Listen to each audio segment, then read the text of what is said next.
G'day everyone. Welcome to this special live feed tonight with our old mate, slacking since 1969, up there in Toronto, Canada. G'day, Mark. How are you, mate? Thanks for joining us. I'm doing good, Buck. Thanks for having me on. We've been looking forward to this. Yep, no, it's all right. And just to let everyone know, it is 10 to 6 Saturday morning, 5:50 a.m. Saturday morning, up there in Toronto, and you're on your first coffee, mate. Yeah, the first one. There'll be another one after this, I can guarantee you. Mark, when I think Julie was setting it up and Mark was over in the kitchen getting his first coffee of the day. Welcome, everyone. Thanks for tuning in. This one's been a long... Mark, when was the last time we did a live feed with you and Robbie? It was a long time ago, mate. Yes, it was last year at Christmas. Was it really? So it's been a while. Yes. Well, it's been... Yeah, and we disconnected because the power wasn't plugged into the laptop, and I moved the screen and it disconnected. We didn't realize it on Julie's old laptop. And that's why we went dead, because it lost power. I didn't know it was losing power. So yeah, that's why we went off. No, that's all why right. I just never remember it, or like when it was. Yeah. Hey, everyone, it's going all right at the moment. When we first came on, there was some internet issues. Just remember, Mark's on the other side of the planet, up there in Canada. So if we have some bad comms and that, just hang in there, because it's been working well for the last 10 minutes, mate, while we've been chatting before we went live. But if it goes bad, mate, we'll just work through it. That's all we can do. The fact that we can see you sitting there on the other side of the world is pretty amazing technology. It is. To me, this is what social media should be. Yes, absolutely fantastic. And as you know, mate, everyone's been looking forward to seeing you, because you're the honorary Aussie, mate. You've been part of the community for so long now. Everyone feels like they know you and that you're their best mate and everything. And I know a lot of commenters go, "Oh, I wish Slacken could come to the camp up and all that type of stuff." Maybe one year, mate, you and Julie and the family can get out and come to a camp up. Who knows? Who knows what might happen down the track? Yeah, but it would be nice to go. It would be. It's fantastic, and I keep saying it, everything, mate. Having you and Steve W. and Andy Riches in the UK, and Steve Wilkes down there in Mexico, mate, and Scruffy Bollocks in the UK. Who else? We got a heap of people. Mike Blakely down there in Colorado. Mike's a fantastic community member as well. We got John Bean over there, ex Oregon police officer, Mark, that watches the channel as well. So it's you international guests are what really makes it, mate. It makes it even more special than what it is. So, and Mike Blakely's on now. Welcome, Mike. Thanks for coming on, mate. What time is it in Colorado? What would it, Mark? Do you know what would Colorado be on? They're 2 hours. They're 2 hours ahead of us, so it'd be okay. What time is it now? It'd be almost 8 o'clock in the morning in Colorado. Yes. Okay. Yeah, I've seen some of the comments. I'm just going to say this now, guys, so you know. I see everybody saying hi to me. I understand why Buck can't call everybody out. It's impossible. I've seen all the names. I just want to say hi to all of you. I see all the names. I've been watching it while it's going by. Like all of you say, I just want to say hi to each one of you. There's been some funny comments. The Canadian Dream Team, Mark, Foreign Affairs Minister. You know, the other thing. You guys crack me up. You know, I've said it like in live chats. I posted it in the comments. But I love you guys. You're awesome. You are. You have no idea how much I look forward to stuff like this with you guys. And if we suddenly disconnect, troublemakers decided to patrol again. Cricket. Don't you right here on the edge of the screen? Yeah, see? Don't you troublemakers patrolling? Don't you hit the delete button, Cricket? Whatever you do. She said, "I will. I'll step on it. I'm going to step on it, Dad, and delete you." And then you've got to go upstairs and wake Mum up, and she's going to be pissed off that she's got to come down and reconnect. Yeah. Yeah. She got up being a trooper and got me connected. Yeah. But I don't think she wants to get back up, because I guarantee she's gone back to bed. if she does have to get It's up, Saturday morning and she's going to sleep in if she can. it might be good. It might be good entertainment and good viewing. If she does have to get up, we'll probably see you get knocked clean out.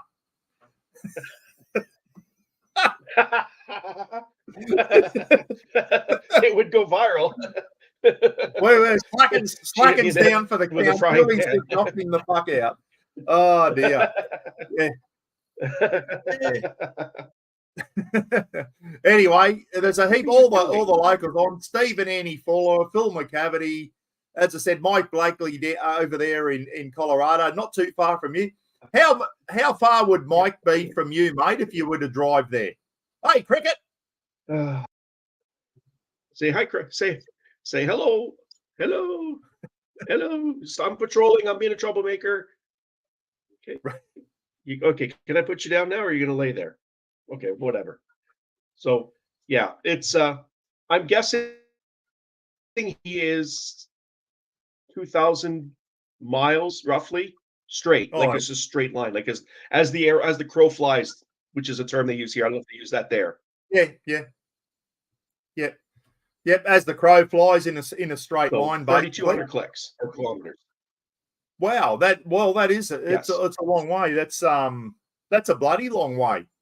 Yeah, North America is a big continent, mate. It's a lot bigger than Australia. When you're taking Canada's the second largest country in the world in area behind Russia, and the USA's third or fourth. I think the USA is bigger than China, isn't it? So yeah, two very big countries all together. So that does make sense. Yeah. You know what you remember last year? I think last year I sent this to you. Oh, Mark Lavelle. Yeah, I don't censor my Facebook. I post whatever the hell I want. Would you stop before you get us disconnected? There. I do not censor my Facebook. I cleaned out the friends page. I don't censor whatever I want to post up there. I don't care what it is. You guys know. Well, actually, I just put a couple up, this week that are pretty inappropriate. To put it mildly. And Ross commented on one and said, "How has Julie not knocked him out by now? Putting that shit up, the one with the lady with the milk bottles." Oh, that's Greta Thunberg. Oh, was it? Yeah. Mark Lavelle saying, "Slacken your Facebook is off tap." Yes. I don't. I just post whatever the hell I want. It's what's that? Never leave your show. Yeah, you know what? It's just, to me, it's hi, Mike Blakely. Thanks for getting up in Colorado. Yeah, but it's. I guess that to me, that's what the internet's all about.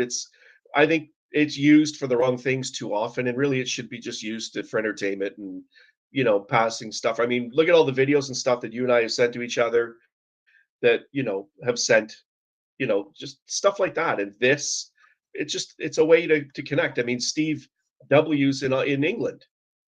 Yeah. And I'm here. And we got, Mike in Ensenada, or Steve in Ensenada, and then there's Mike in Colorado, and there's a bunch of others. That's just a few. All the guys in Australia. In Oregon, and I've seen the names. And I've seen all your names, guys, saying hi to me, and I just want to say hi to all of you again. I do see each one of you. It's hard to call each and every one of you out. I just want you to know I do see it. Luke, I haven't heard back from your parents. I know when they're going to be here, but can you put it in the comments? How are they getting home? Are they flying home? Or are they going to keep on the boat? And also, are they going to be home before you leave for the Legends Camp? I have stuff I want to send down, and I don't want to have to pay $200 a bag to send it all down. So if I can send it down with them and then have you bring it to the Legends Camp, I will bag it with names, and then you can just hand them out at the show. Or maybe, Buck, if you want to hand them out, if Luke can't, I would appreciate that. They'll just be bags just given to the individuals.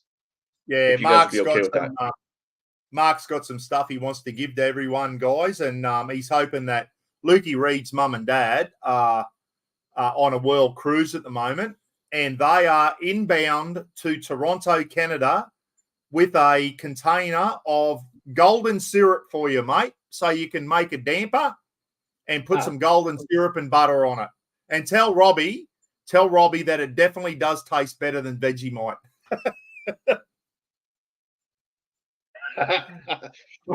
When you saw his reaction when he ate it, he did not like that. I liked it. I thought it was good. I like it. It's it tastes different, but I actually like it.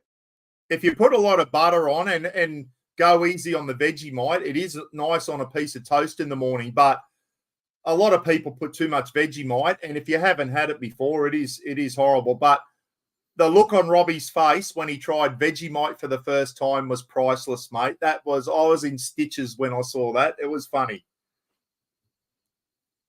Yes. Yeah. Did you get Daz's comment about high from the land? Hi, Gidgy. No. G'day, Slacking. Here we go. Get on the plane. No, I missed it. It moved. There's Phil the Maniac's on. Yep. And hand them out. Get on a plane and hand them out. Where yeah, Luke. It keeps. I'll have another go, Daz. Yeah, there it is. It's further up than that, but that's okay. From just as I got to click it, it moved. From the land of single mums. The land of single mums. Oh, I like that one. Yeah. Jared Hand. G'day, Jared. How are you? Canadians and Australians have a very similar sense of humour. Yanks don't get it. Yes, Jared. The Americans kind of don't get our sense of humour. Jared's ex-Aussie Army, Mark, and has worked with a lot of Yank soldiers and that. And I know the Americans don't get our sense of humour. Mike Blakely obviously does because he watches this channel a fair bit and he's probably knows our slang words now and what our sense of humour and that is. And I'm wondering, Jared, and I'm being serious now, like I've worked with Americans as well and good people like their soldiers and that on exercise, top guys, really good. But there is that language, and even though we speak English, there's a language and cultural barrier, and we get Americans because we see so much of it on TV, Mark. They don't get us because they don't see a lot of us. Our slang words, they don't like. They can mistake some things that we say, but I don't know. Do you think it's being a Commonwealth country that Australia and Canada are a Commonwealth country, a British Commonwealth country? Is maybe, do you reckon that's got something to do with Canadians and Aussies maybe get it a bit more than maybe Aussies and Americans? I don't know. What do you think? Yes, I think it is. I don't know how. Don't ask, because I have no clue how that works, because we're basically as close to the Americans as you can get. I mean, we share what is really an unprotected border with the most powerful country in the world and has been for decades. And I have no fear of being invaded by Americans. There's a story from 9/11. You guys know, everyone knows 9/11. What a lot of people don't know, and the number of Americans, even Canadians that don't know this happened. One of the planes, you know how it happened, all the planes were just downed. Like they were ordered out of the sky within minutes. Everybody was ordered to land. You guys know that, right?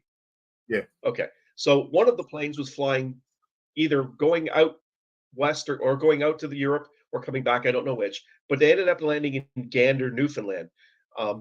Anyone who knows military history knows that Gander was a huge American base. It was Canadian, but it was well, not Canadian. And during World War II, up until 1949, when Newfoundland became part of Canada, Newfoundland was its own Commonwealth or a British protectorate, I think is what the word is, and they were their own country. But they joined Canada in 49. So back then, the Americans set up a massive base in Gander. And that was one of the main bases that they used for planes to fly over to England and Europe. And instead of taking them by boat, they land in Gander, fuel, go to either Greenland or right across the ocean, depending on what it was. And that's one of the big bases they built up. But an awful lot of people, it's not huge. Even today, it's not huge. But Gander was a really important place during World War II. And it still exists. It's still a big town. For Newfoundland, it's a big place. But a plane landed there, and there really was nowhere to land or to put up all these people because there's a lot of people on a plane. So the locals took them in. They put them in their homes. They were there for days before they were allowed to fly a plane in and pick everybody up and leave wherever it was they were going. New York, Chicago, Los Angeles. I have no clue where they were going, but it was full of Americans, and they just put them up in their homes because they had nowhere else. So, no, just come on and stay with us. And they fed them and took care of them and and housed them for however many days they were there. There's a movie about it. There's a play about it. I'm not sure if I shouldn't say the movies. I don't know if there's a movie about it, but there's definitely a play about it, and it played here in Yeah. Toronto not that long ago. But the number of Americans and Canadians that don't know that happened, and 10 years later they went back, and a lot of the Americans were on that plane. They all went back, and they had a reunion sort of, and they built all sorts of stuff for the locals in the town. They brought them stuff, and they donated a lot of stuff, and I think they built a couple of buildings for them, and it was to say thank you.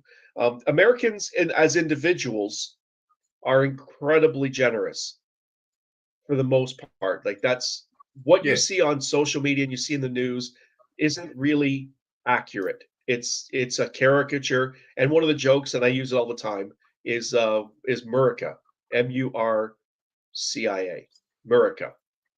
America. Yeah, Murica. Murica. Instead of America, they pronounce it Murica. Welcome to Murica. That's kind of the redneck version of America. They say, "Well, welcome to America."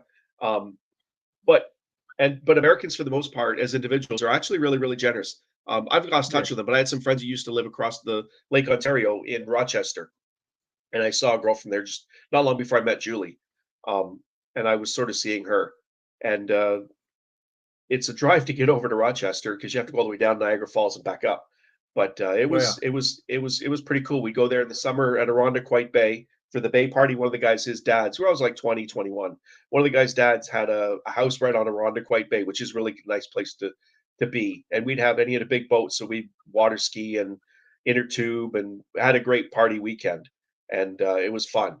And but that's Americans as individuals. What you guys see in media, you kind of have to just discount it. Yes, some of them are idiots, just like Canadians, and you got Aussies that are idiots and they're dumbasses.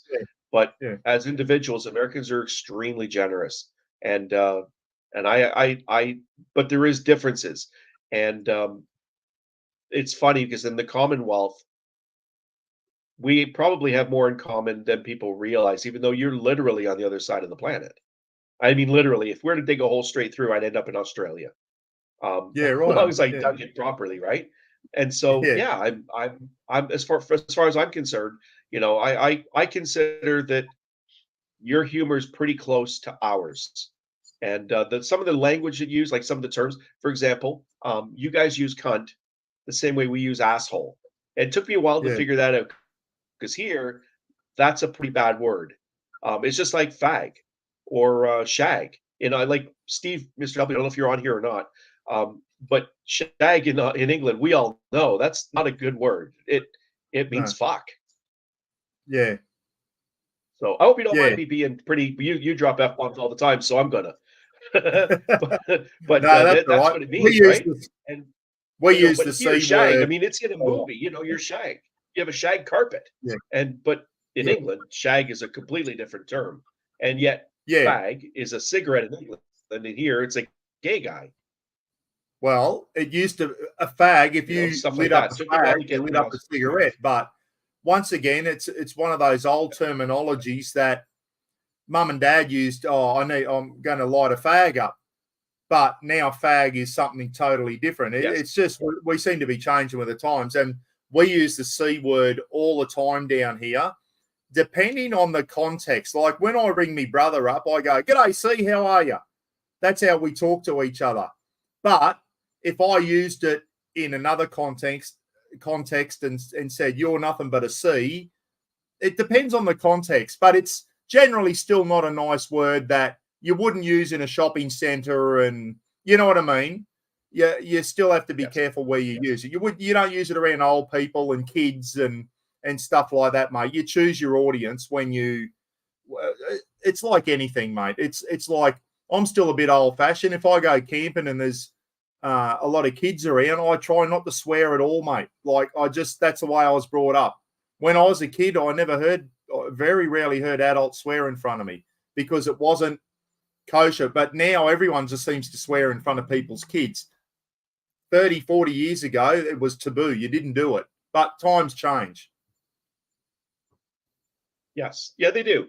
And, you know, I don't want to beat it to death, but I don't think we're going in the right direction. I think No. we're coming apart at the seams, and that's not good. I watched your live feed you did like last night or 2 nights ago for me. Yeah. Julie and I were watching that. We were in our bedroom. We were watching it on our TV. We have a big TV at the other end. And we're watching, so we can't comment. We just can see it. So we were watching the live feed. I went on a couple times just to say we were watching, but we couldn't comment because that's what we were doing. But I think sadly you're right about, you know, everything's just, it's wrong. Everything's going the wrong way. I mean, we're almost the same age. I think there's 3 years or something between us. That's it. Yeah. But I can remember people weren't this offended and this hurt and this everything bothers everybody. Like, it doesn't matter what you say or who you say it to. Most people get really offended about everything, and they think, and you don't understand what it's like to live in a world where you can just live your life. Like, if you're into cars and boats and planes and motorcycles or tutus or paper, whatever your hobby is, people are like, oh, that's cool. But now everybody thinks they have the right to have an opinion on your shit. You're like, leave me alone. If I like, well, I'm actually wearing it. I like purple. It's just what I threw on this morning. Oh, just so you guys see it. You know, the Canadian tuxedo. That's the Canadian tuxedo right there. The pajamas. That's the Canadian tuxedo. You know, and they don't match, but I don't give a shit. I'm sitting here and I'm at home. But actually, sometimes I'll go out and pick Robbie up from school if I'm home, or I'll even go out and pick up dinner if we order takeout and I'm just going to go pick up dinner. I'll literally go out dressed like this because everybody else does it. So I'm like, you know what? Fuck it. I'm going to do it too. I Stolzhammer. I identify as Oh, Scotty Bruce says he's offended by the messages that he's offended. Stolzhammer's offended too. Scott, you should see the shit Scotty's always sending me. Give me a break, Scott. That's good. Trev Kelly and I do a lot of Bigfoot stuff back and forth. Sorry? I'll tell you who's one of your biggest fans is Trev Kelly, mate, in Rockhampton. Trev's always commenting on your stuff, always especially on the Bigfoot and the Sasquatch. I laugh at that, the Bigfoot stuff. It's funny. Yeah. Trevor Kelly and I do chat quite a bit, and he's a good friend. And you know, like you, like there's a lot of you. Like, I don't know how I have a bunch of Australian friends that, you know, to me mean the world to me. But you know, there's other people too. Like, that you guys aren't all, because through this, just like you, like, I mean, you've got friends in South Africa and Argentina and Mexico and England that have come onto your channel or through other ways you guys have connected. And you know, that's just the way it works. So I'm through, and there's other people on here that are exactly the same way. They've got friends that they chat with and stuff, and you get to know them, and after a while you start, you know, back and forth, and you know, you make friends. And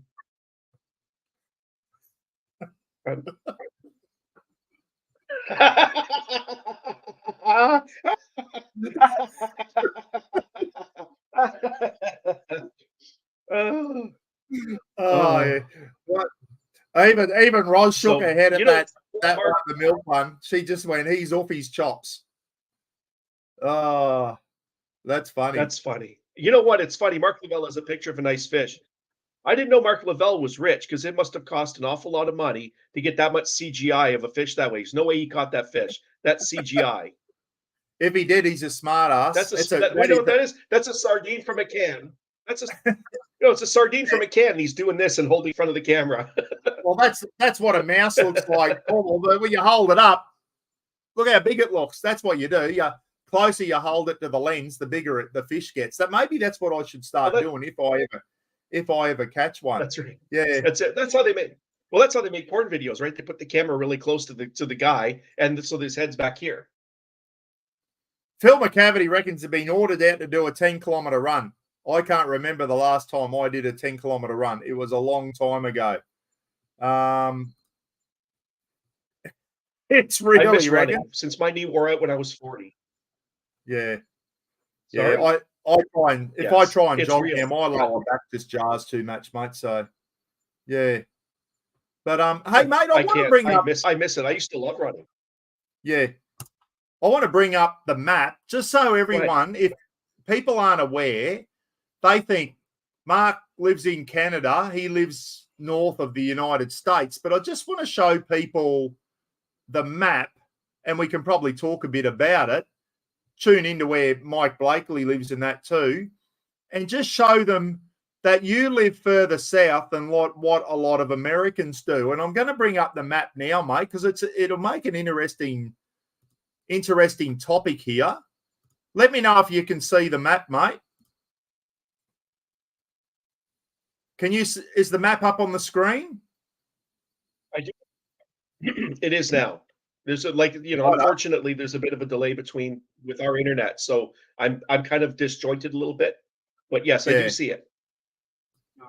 So let us know, everyone. Just put a quick thumbs up if you can see that map. And I'll expand that bigger. So, oh, yeah, that's better now. Oh, no, I need to go to... Now no, that's it. Can you still see it, Mark? Yes. All right. So... Yep, I have no issue. I can see it. Yeah, Mickey Slade's got a thumbs up, so yep, there we go. People can see it. Okay. I can't see the comments at the moment, Mark, so you might have to guide me through if someone says anything important. Yep. All I can see is the map at the moment. I can't see you or the comments. But what I wanted to do is just show everyone. Obviously, there's North America, guys. So you can see how big the United States is, and Canada is even larger.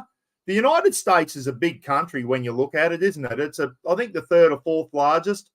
And then you've got add Alaska on. Alaska's their largest state, which is massive, which is a bit of a weird thing anyway, that Alaska's part of the United States. You'd think it'd be part of Canada, but apparently United States purchased it off Russia. What? Back in the early 1900s or something. Do you know anything about that? Russia was up and down the U.S. West Coast and Canada West Coast centuries before now, like in the 16 and 1700s. They were on the coast. And I don't know how Alaska became part of the U.S., but I can tell you, if you pull the map up where Alaska meets Canada, right up by the Yukon, you'll notice there's a long strip running south. There was a commission in the late 1800s or early 1900s that, if you pull it up a little further, like further up towards, you see a little bit further up. No, like raise it so you get to the water. Sorry. If you go down south to the water, I meant like move the map further up. Oh, right. I say we're going south, are we? I'm telling you to go the wrong way. Sorry. Okay. So if you move it, so you see that stretch where bring the map further away. Keep going and bring it more to your left. Okay. You see that stretch along the border where you see it right on the water going south. Down here. That right there.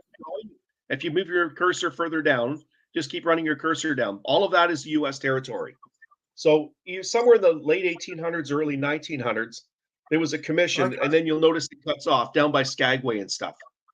So back in the late 1800s, early 1900s, there was a commission on whether that should be Canadian or American. And originally the idea was to cut the border right at the water. And instead, and I don't remember all the details, but instead that was part of the US and the rest went to Canada. And the commission was 2 Canadians, 3 Americans, and 1 British. And they sat down and they figured out, who would get what. And eventually the British sided with the Americans and said, no, it should go to the States. And so they got it. That's how they had that strip of land. Well, I didn't know that, mate, until I zoomed in. I thought Alaska I don't know. Can you see my green cursor there, my green and black cursor? Yes. I thought it just went straight down there. I didn't realize that all these islands here, Admiralty Island, Prince of Wales Island, is all American. Yes. We have a Prince of Wales Island in the Torres Strait. It's the largest island in the Torres Strait. It's called Prince of Wales Island. There's another one there. But that's incredible, isn't it? Well, I did not know that. I did not know that Alaska came all the way down there. I thought it just came straight down in a straight line, mate. Yeah, Brad, that's funny. Yeah, all of that is American. And there are cruises that you can actually take and go through there. My aunt took a cruise through that part of Alaska, and she said it was absolutely beautiful. Like, it's really nice. Wow. And here's another thing. Now you're on the border with Russia. You could, like, I know you guys know your stuff, but that's a place you don't want to accidentally cross the border. You know, it's kind of like crossing from North Korea to South Korea, accidentally crossing the water line into North Korea. You don't want to do that. This is how close the United States and Russia is, everyone. Geography. Here, geography lesson for you. So there you go. Alaska's obviously part of the United States. It's one of the 50 states. And over here is Russia. But if we zoom in here, and I only saw this on Facebook the other day, and I didn't know, Diomede Islands or whatever,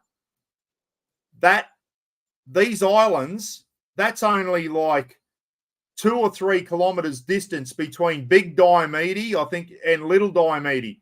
Diomede is American and Big Diomede is Russian. And the border goes right between the 2 islands. And as I said, mate, I think Big Diomede, there's no people living on there, but I think there's some, I don't know if Eskimos is the right term these days, mate. It might be derogatory. I don't know, but there is some sort of settlement on Diomede. If I go to layers here and go in, there is some sort of settlement on Little Diomede Island there, which is American. And that's where the international date line goes through there, apparently, mate, through those 2 islands. Yes. Yeah. But I digress. I'm gonna just, you can stay where you are there, Buck. I'm just gonna answer a quick question from Newey Joe, which is, why didn't the Yanks take over Canada? The War of 1812, they tried. Britain helped Canada fight off the Americans, and there were several battles on Canadian territory. And it's further up now. I can't see the comment, but it's the War of 1812 was fought, and actually during that war they burned down the White House, and that's pretty. Yeah, that they tried. The British, along with Canadian militia. Of course, we weren't a country then, but the British militia or the Canadian militia, they tried, and it didn't work, and we've been friends ever since. And you guys don't know how much you guys know about this, but Canada and the U.S. help each other out a lot. Forest fires, natural disasters. We send crews down there all the time for when they have big hurricanes or power outages. Hurricane Katrina is just one example. We send a lot of crews down there to help them get their infrastructure back up. We send forest firefighting crews down there. We had some pretty bad forest fires last year. They sent a lot of crews up here. We had a huge ice storm in 1998, I think it was, and in Quebec, and thousands of power towers were down. And the Americans sent a ton of crews up to help put everything back up. And I've said it to you, Buck, several times, but a lot of people don't realize how much Canada and the U.S. help each other out. Oh yeah, you know, it's a lot. Absolutely. The rest of the world doesn't.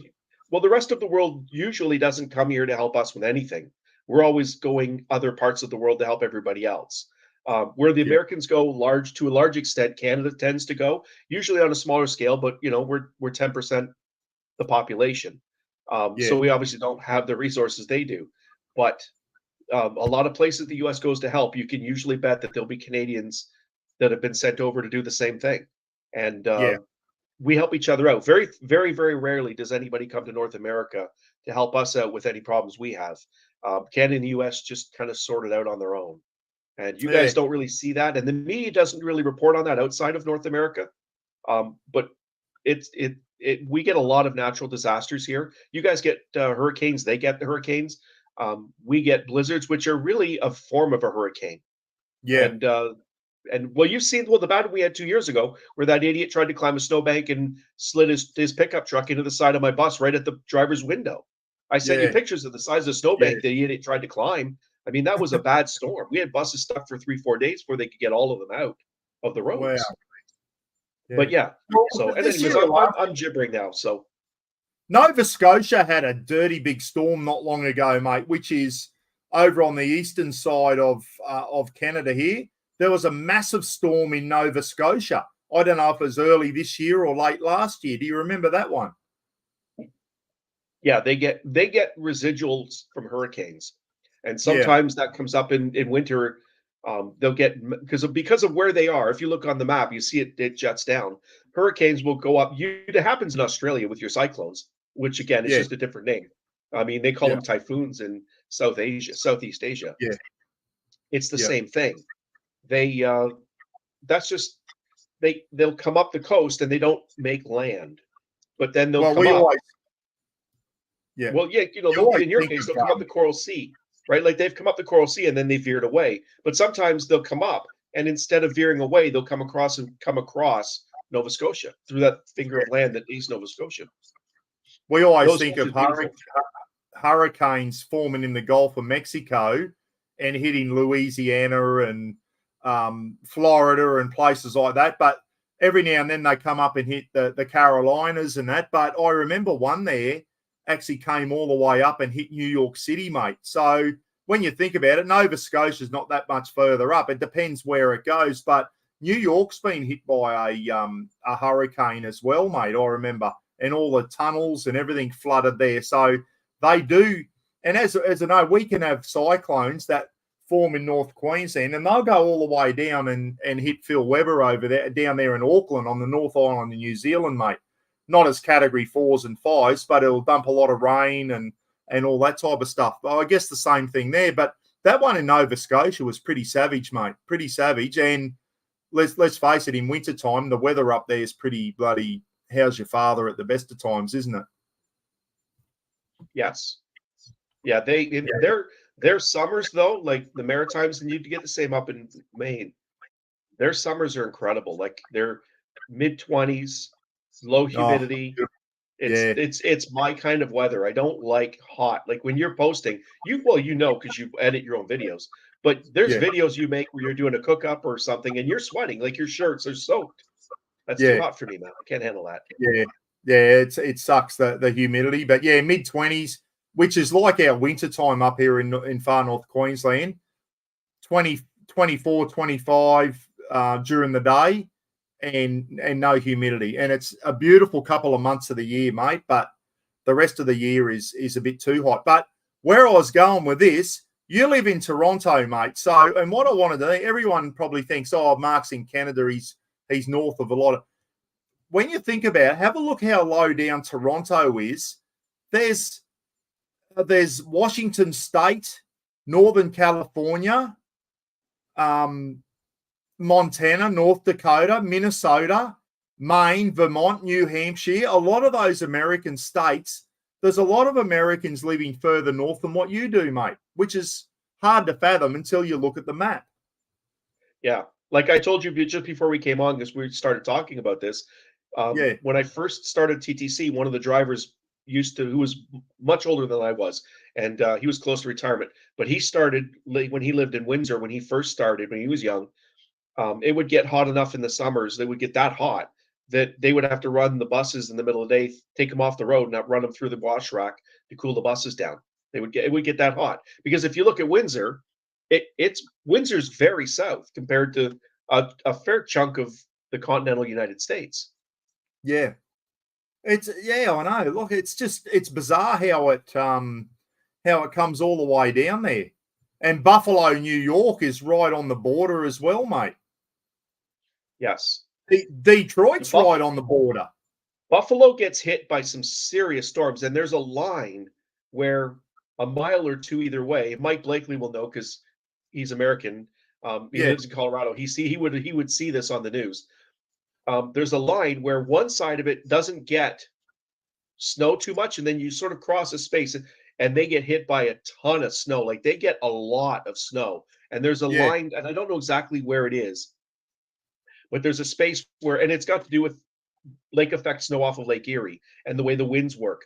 But there's a space in Buffalo where part of it doesn't really get hit as bad, and then you go Yeah. just past it, and it's almost like hitting a wall of snow. Wow. Yeah, and it's just got to do with the lake effect off of the lake. The same thing happens on Lake Huron.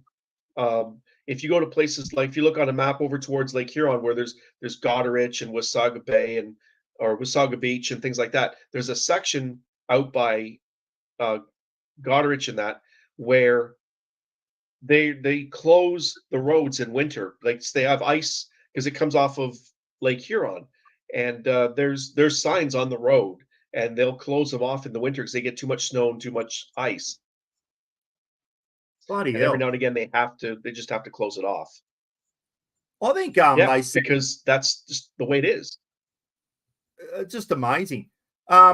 Lake Superior is that large. It has its own weather system in there, they reckon.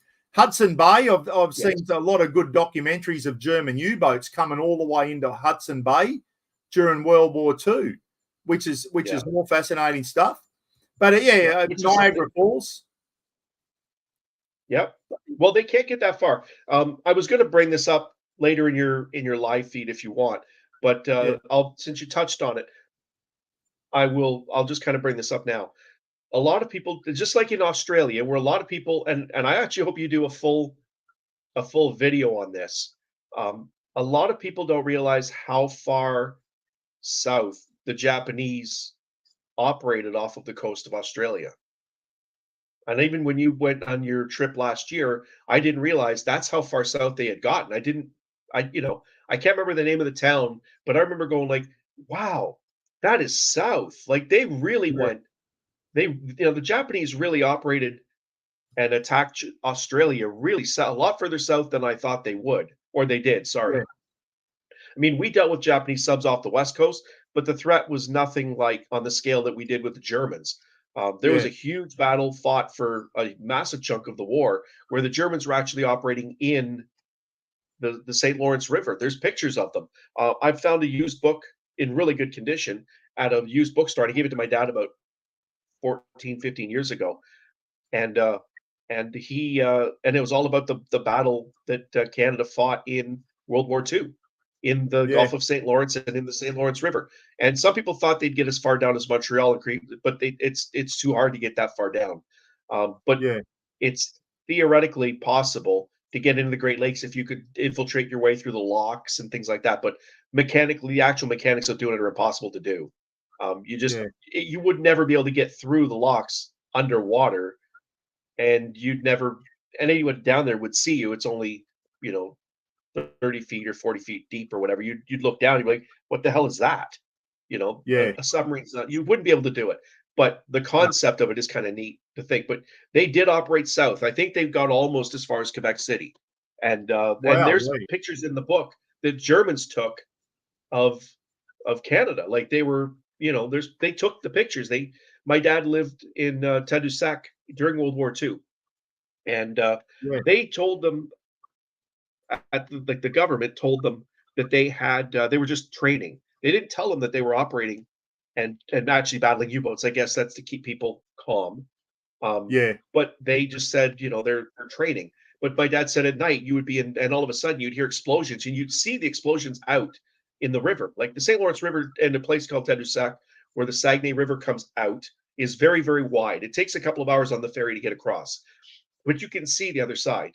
And he said, you in the middle of the night you'd hear these explosions, and my grandmother, because my dad's dad, I don't really call him my grandfather because my dad was only 16 when his dad died. Just like yeah, my mom was 21 when her mom died, so I don't think of her as my grandmother or think of him as my grandfather. I just call him my dad's dad. I guess I should call him my grandfather because that's what he was. Um, but he was a captain in the Merchant Marines, and he was in those convoys in the North Atlantic, and wow, during the war. And my mom and my yeah, grandmother would say, "Oh, your dad's out there. Your dad's out there." She was always thinking, "Oh, your dad's out there," and it's a big battle, and Yeah, nobody really knows. But it's just like Australia. A lot of people don't know that Australia was technically invaded by the Japanese. I mean, they landed in the middle of nowhere in northern, was it Northern they did. Territory or somewhere, but by the Up Kimberley in or where they all. the Kimberley, they think, and a lot of people don't realise that Canada actually did fight against the Japanese. Pretty sure it was over here in the Aleutian Islands, mate. The Japanese set foot over here in these. I think it's the Aleutian Islands and the Bering Sea, and the Americans and Canadians fought the Japanese there. It was only a short battle, but just incredible, mate. So yeah, I just wanted to show everyone that you live in Toronto. And there's a lot of Americans that live north of you, especially over in the New England states over here, Maine, Vermont, New Hampshire, Washington State, where TexPad is now, John Bean in Portland. You know, a lot of them are almost further north than you. And we've got Mike Blakely. Mike, what's a place where we'll go down to Colorado? We've got Denver. Are you near Denver, Mike? If Mike can put a comment up there, we'll see if we can work out.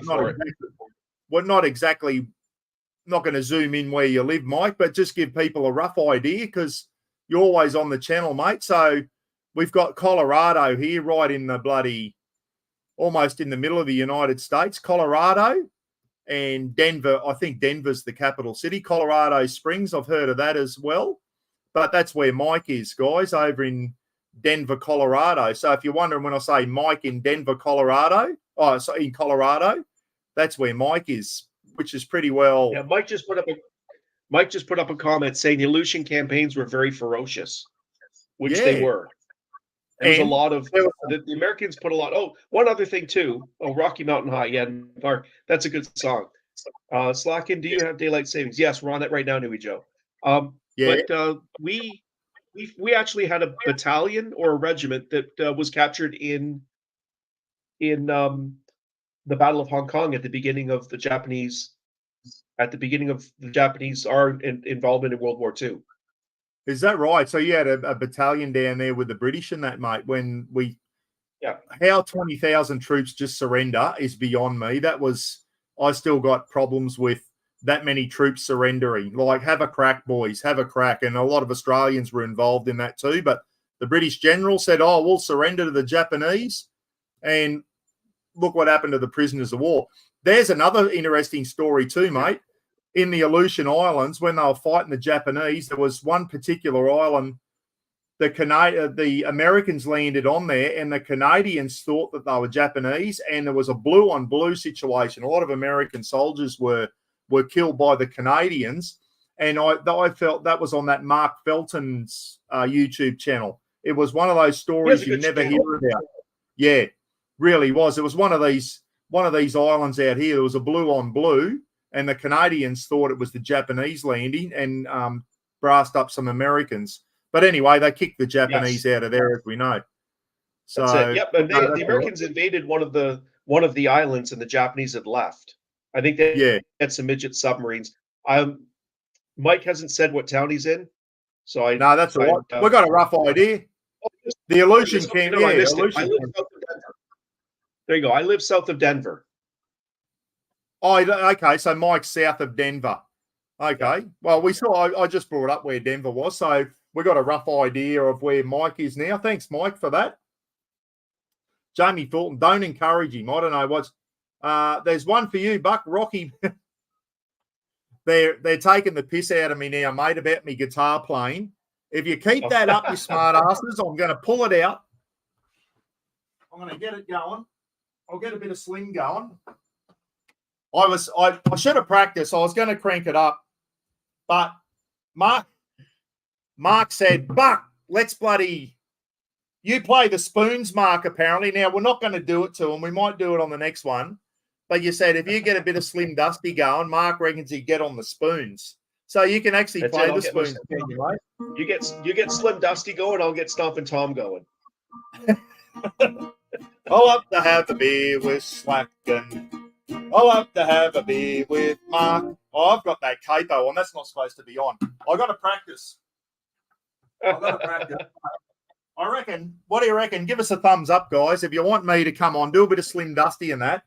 Mark can get on the spoons. I'll tell you another person who's good on the spoons. Roz's sister, Ruth, every time there's a family do and there's a few beers involved, Ruth gets the spoons out, and it's funny. It's absolutely funny.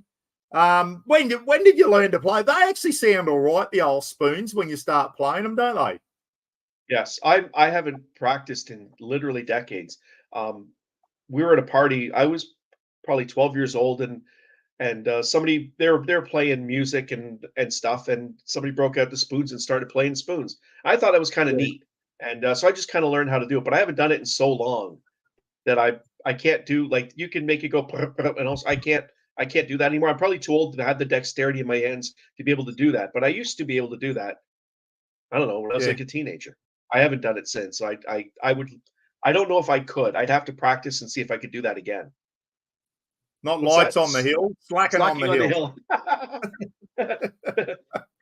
Big fella, come on. Yeah, no, that was a bad effort then. I had the capo on the one thing I was doing Slim Dusty's Lights on the Hill, and it just didn't sound right. And then I actually watched Slim's video, and in one of his live concerts, and he actually had the capo, which is this thing here, so you can put that on the first fret, and it puts it in a different chord, and it actually sounded a lot better. So put it on my nose, everyone reckons. Yeah. Brad Howell. You see Brad Howell give yourself an uppercut. Yes, and Buck hasn't practiced in decades either. Everyone, someone said, Buck, why don't you play the bugle? I said, if you reckon me guitar playing's bad, wait till you hear the bugle. That is a shocker. Actually, I played trumpet in grade 9, and I failed it. I got 37%. I just could not get the hang of it. I wanted to play drums. They gave me the trumpet, and I actually failed music in grade 9 because I just could not play the trumpet. I couldn't do it. It's a hard. One person who can play this very well is Nathan Schilling. He's a music teacher. And yes. Nathan, I'd love to do a live feed with Nathan one night, Nathan, and maybe, here we go, here's a chance. Nathan, next live feed, maybe on a Wednesday night or whatever, we'll get Nathan on. Anzac Day coming up soon, and Nathan can play the last post very, very well. That's about the start of the last post. That's all I can do.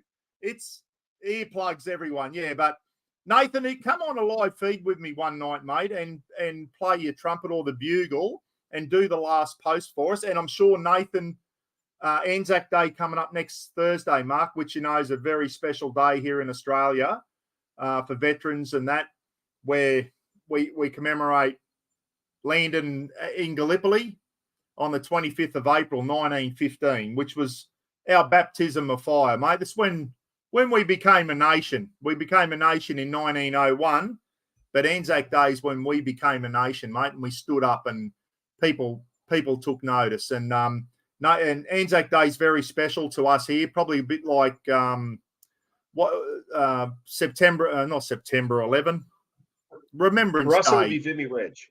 Yeah, for a Remembrance Day for us is November 11th. The Americans, it's November 11th as well, but they call it Veterans Day. Yes, Veterans Day. Veterans Day. And because Thursday is Anzac Day, before you go off your live feed, if it's okay with you, I have to pull it up, but I'd like to read. Oh, are you kidding me? And I've known him my whole life, the name. He wrote In Poppy's Fields, and I'd like to read that as part of Anzac Day before we come off the live feed, if that's all right with you. Yeah, absolutely, mate. Remind me to do that. And Nathan Schilling, if you're in a position right now, I'm going to put Nathan on the spot. I can send you the link, get you to come on and maybe play the last post for us. Are you in a position to do that? Nathan, are you near your bugle or trumpet? And are you able to come on now and give us a demo just for a couple of minutes? I can send you the link. If you want to give us your email address, I'll send you the link. You can come into the chat room, mate, and play the last post for us for Anzac Day on Thursday. If not, that's fine, mate. If you're out somewhere, But Nathan is very, very good, mate.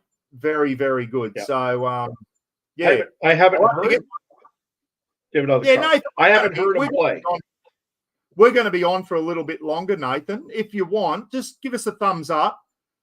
We're going to be on for at least another half hour or so. So, mate, if you want to go out to your car and grab your trumpet and get ready, if you want, give us your email. I'll send you the link. And when you're ready, you can join in and give us a last post for Anzac Day, this coming up Thursday. And no pressure, Nathan. No, that's good. Jennifer G said the bagpipes. Who wants to see Buck have a crack at the bagpipes? If I'm no good at the guitar, I might have a crack at the bagpipes. How do you reckon that'll be? Half hour, Jamie reckons, LOL, with me and Mark on. If you don't want to do it, Nathan, no pressure, mate. We can do it another time. That'd be awesome if you played it. 3 hours. That moved just as I think we could do 3 hours if you really want to. We could if people have to we go could to bed. if we wanted to. It's Yes. 8:45 here. Is Nikki Slade? I saw Nikki Slade on before. I did not think Nikki would make it. And the violin or the what's the one the kids all do at school? Not the clarinet, the recorder. The recorder. Yeah. I had to play the recorder. No, I love the. No, I don't think anyone would want to hear me having a crack at the bagpipes. That would sound like a strangled cat. I love the bagpipes. I love the bagpipes, and I guess being a Commonwealth country, I know the Canadians do it too. Who's someone say a smart ass comment? Who? I'd rather listen to Fran Drescher. Boyd, put it up.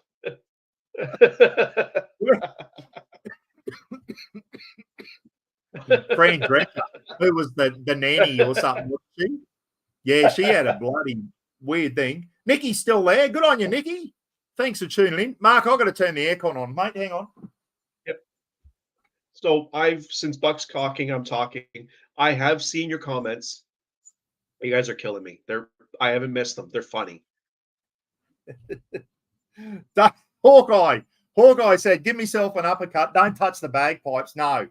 Roz wouldn't let me buy the bag. Roz would not let me buy a set of bagpipes. I reckon that would end badly there for me. I reckon you'd see them cracked over me. Nikki Slade said, yeah, aircon, it's freezing. It'd be freezing down in Gloucester. I'm still sweating here. Don't worry. It's still warm up here. My son Phil went out in the boat today and he come up and saw me and he said, geez, it was hot out on the boat today. It's still warm up here. Friggin' summer just doesn't want to go away at the moment. So here we go. Mark Lavelle, Temu, which is some sort of like Alibaba thing, mate, where you can buy all sorts of shit. Temu has bagpipes on special. Well, I might have to. There you go. Go buy yourself a set. I might have to do that. Buck Scott. Hey, here we go. You be that AC/DC needs a new lead singer, Buck. Get out there and play it. Hey, Zebby said, "G'day, cricket." Oh, hello. Yeah, cricket's. Cricket's over here eating her snacks. We had a cancer scare with Zebby the other day. We took him and cost us $1,000, and she said, "I think that's a tumor." Anyway, we had all the tests, and apparently it's not cancer, which is good news because he's a good fella and he's on antibiotics and that at the moment. But yeah, it's shit when you get when you enter, they said, "Oh, we think he's got cancer," and it's like, oh, it just guts you, mate. You know when you thing and yeah, it's bloody terrible. Now listen, make sure you wear a kilt. I'll go commando and play it sitting on my camp chair and have the Jats crackers hanging out. What do you reckon, everyone? That's what Steve. Speaking of commando, in the movie The Devil's Brigade, Richard Dawson, who was Family Feud, he was wearing a kilt in the bar fight, and he jumps and kicks the guy, whatever. But he's wearing tighty whities. He wasn't going commando under those. Richard Dawson, who was in Hogan's Heroes, who played the Pommy guy in Hogan's Heroes, didn't realise that he's actually American, mate, and was on, what was that show you were saying, the Family Feud or something? Yeah, Richard Dawson. He was in the Devil's Brigade. Was he in Hogan's Heroes too? Yes, he was, mate. He was in Hogan's Heroes, and he played a British corporal, and he played a British corporal and did a very, very good English accent. Did not realise he was American, mate. Well, he's in Hogan's Heroes. Didn't you know that? No, I didn't. I never watched the show. I just know about the show. So it's just like Archie Bunker. I know about the show, but I don't watch it. I didn't watch it. Hogan's Heroes was one of the best shows on TV. You'd love it, mate. It's a comedy about Stalag 13, and they're in a prison, and they had a bloody tunnel system going and a spy network, and Schultze, the German guard, big fat Schultze, he'd stumble across the tunnel and go, I see nothing. He didn't want to know about anything, Schultze.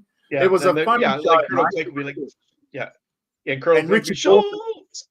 Yes, Schultze. Yeah, Richard Dawson played a Pom in that, and I did not realise he was American. His Pommy accent was spot on, mate.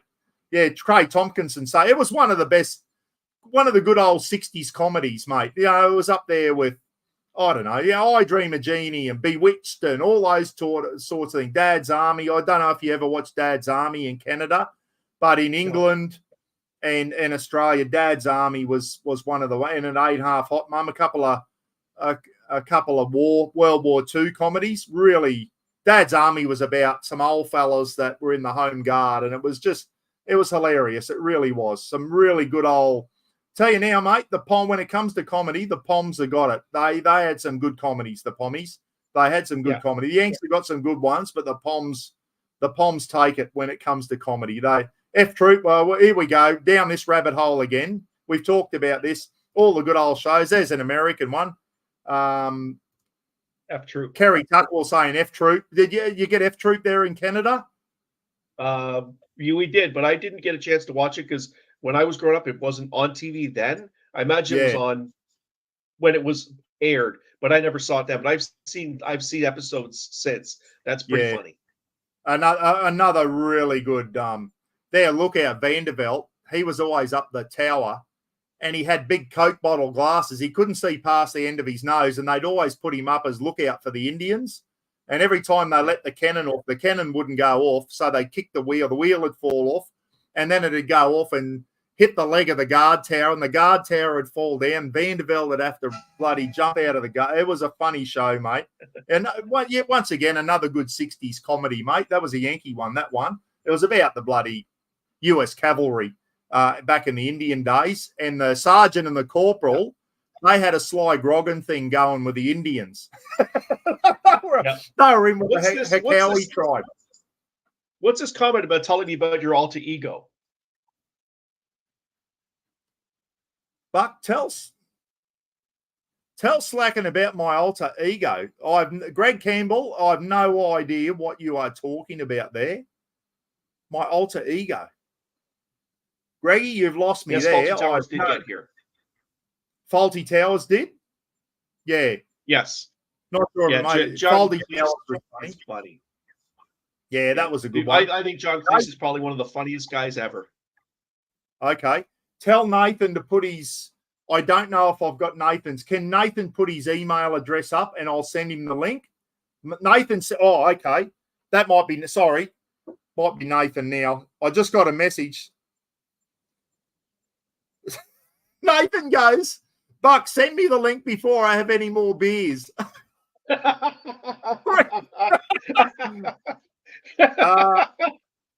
He reckons he's on to his 14th. Holy shit. He said, I've had 12 beers, but I'm happy to have a crack, he reckons. Text me through your email address, Nathan, and I don't know if I've got it on my thing. Just text me through your email address. This could get messy, guys. Nathan's a dozen deep in beers, and it could end up anywhere. Send me the link. Oh God, the comments about you checking your messages. Oh God. Hi, Snarky. Oh God, all the comments coming up with your messages, and Check your messages, dickhead. Have you got a brother like that, Mark, that just no respect for his elder brother? Look at that. Look at that for a comment. My brother and I aren't close, so it's different for us. But yes, I think it's awesome that you and Gidgey are close. Landy Smurf, I'm off again, still listening through the car audio. G'day, Landy. Drive safe, mate, and enjoy it up there. This is Mike saying the last post's going to be a classic, especially if Nathan's. Here we go. Nathan's just sending it through me his email address now, everyone. This will be good.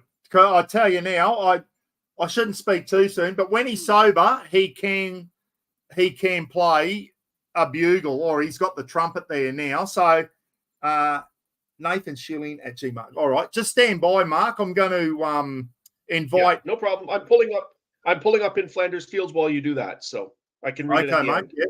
I'd like to do that because Remembrance Day is in November, but Anzac Day means to you what Remembrance Day does to us, and this is read out at all of our ceremonies. So if that's okay with you, in remembrance of Anzac Day, I'd like to do this for you guys. If that's okay with you, if you guys don't want me to do it, that's fine. Just put it in the comments. Absolutely, and I won't. Mark, we'd love you to do it, mate. Honestly, we'll get Nathan out of the way before he gets any drunker, but we'll definitely do that before we go tonight, mate. That'd be special. It really would. Nathan, here it comes. Nathan, I've sent you the link. So what I'll do, I'll get out of my emails now, and I'll wait for Nathan to click on the link and invite him into the room. And everyone can say g'day to Nathan. Everyone sees Nathan's name come up in the chat room all the time, guys. If you haven't met Nathan, this is Nathan about to come on now. And I'm hoping he's coming to Goombara in August. I'm pretty sure he is. Snorky's on, is he? G'day, Rob. How are you, mate? Snork's on, everyone. Terry G's on. Steve Fuller's on. All the legends are on. Good stuff. We're just waiting for Nathan to click on the link now, and I'll invite him into the chat room, which will be good. Oh, so Nathan's been at music camp for 3 days and is exhausted. Okay, we all know no what excuse. happens at music camp. Right, Buck? We know what happens at band camp.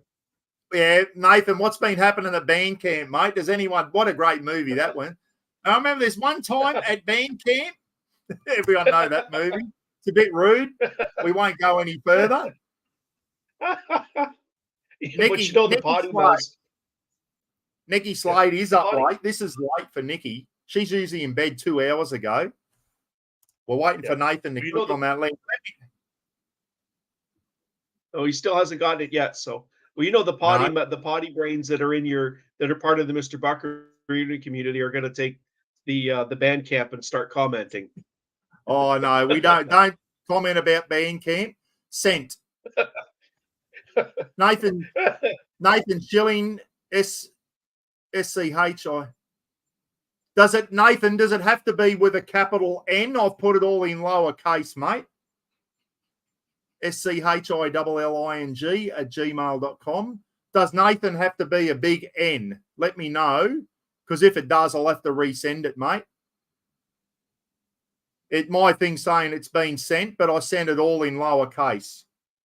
I know you put a big N there, but it may be. Normally emails don't have to be. Oh, Mike Blakely said, say nothing about the recorders. I left the K out, mate. Sorry, I'm going to have to redo it. Yes, capital N. Righto, re-going now, and I left the K out, mate. Sorry. Nathan K.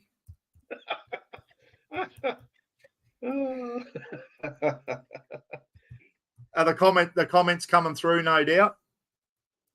Yeah, I'll have another go. Second time lucky, everyone. Sorry. I left the... People are just busting your balls left and right in the comment section, Buck. You had one job, Buck. Here we go. It's coming through now, Nathan. You should be getting it. Oh, I got the email address. It's amazing what happened. Looking forward to this. Nathan K. Schilling. I left the K out of the bloody his middle initial. So anyway, Nathan should have that now. He said, "Here we go. This could be bad." That's all right, mate. Lubricate the forward to lips this. up. This will be good. Lubricate the lips up with another beer, and you'll be good, mate. I've got faith in you. Steve His said, worst for fuck's effort will sake, be have better another than your beer. best. So hopefully there's no kids on. It's 9 o'clock. It's bloody adult time now. Although you made it adult time early in the thing, Mark, when you dropped the C-bomb. So we can't go any further from there. So yeah. Well, I think it was Jennifer G that said, now you're speaking my language. That was a while ago now, because I was swearing left and right and dropping F-bombs and C-bombs. And yeah, I know. Loading. Okay, loading. Nathan said it's loading up now. So we're not too far away, guys, from one of our community members, Nathan, who is a music teacher by trade. So if he stuffs this up, there's no pressure. He'll nail it, but he's very good. Nathan's going to play us the last post, everyone, for Anzac Day this Thursday. Hey? I did play the bugle, but Nathan's about to come on. Roz is home. God, Nathan's coming on to play the last post for us, if I've got the email address right. Here we go. Alan Power. Hey, my daughter plays the flute, so don't go there about being camp. No, Alan, we won't, mate. We won't. I'm sure your daughter's doesn't get up to that stuff at Mike Blakely saying, let her rip. We will in a minute, Mike. Slacken, do they play the last post on Remembrance? What's it called over there? Remembrance Day on November 11th? Remembrance Day. Yeah, Canada's Remembrance Day. The U.S. is Veterans Day. Yes, Veterans Day in the US. They recite in Flanders Fields and they play the last post. Yeah. I didn't know if it was just a British Australian thing, but Mike Blakely, do they play the last post over in America, mate, for Veterans Day, or is it a British thing? Do they still play the last post over there? And then when the last post is finished, you have a minute silence, and then they play Reveille. And I'm sure Nathan will do that for us too. So normally we do the last post on Anzac Day to remember our fallen. The last post, minute silence, and then when the minute silence is finished, they'll play Reveille. And I'm sure Nathan will do that for us too if he ever comes on. He's got the link. Let's hopefully he comes on. As soon as he comes on, I hear dook, and he pops on, and I'll bring him into the chat room. So Nathan's probably gone to the fridge to down another couple of beers just to get the nerves settled. He'll be up to 14, and he's probably trying to stagger back to his computer and can't focus in on the link. So at the ode, they shall not grow old as we that are left grow old.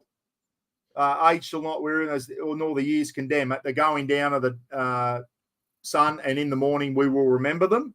I don't think we play taps and a minute silence. I think we play taps and then a minute silence. Yeah, I thought the ode is very good. And I didn't know if the Americans did the last post. It's probably a Commonwealth thing, mate. But wait till you hear this, Mike. Wait, if he ever comes on, wait till you hear Nathan play the last post. And then we'll do a minute silence for Anzac Day on Thursday. And then we'll go into Reveille. Here we go, Nathan. What?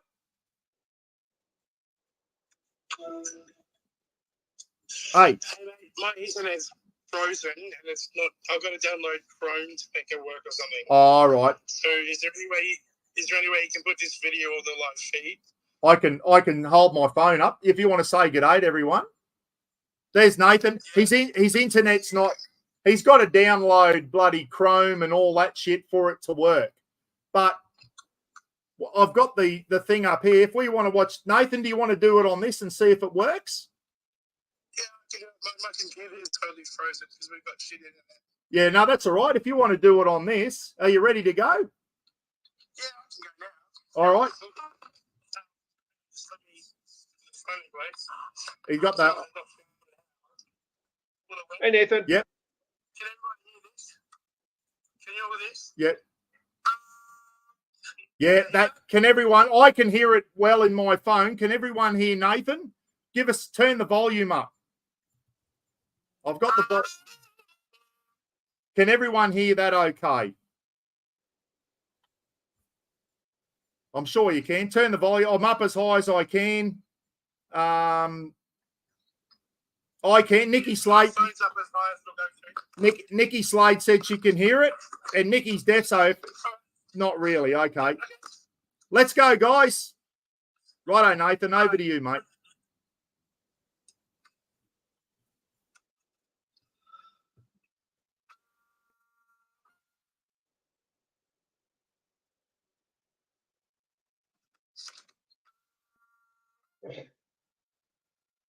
Its phone fell over. Yeah.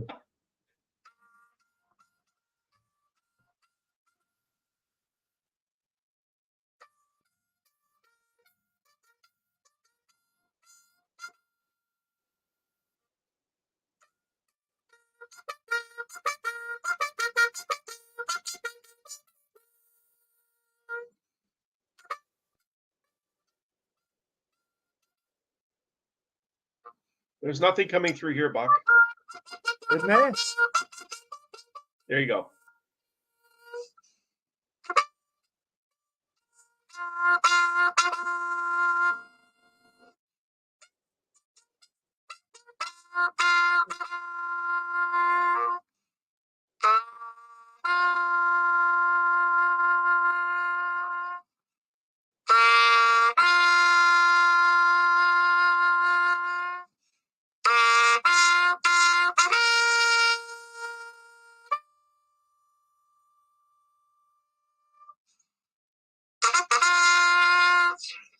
This is Reveille now.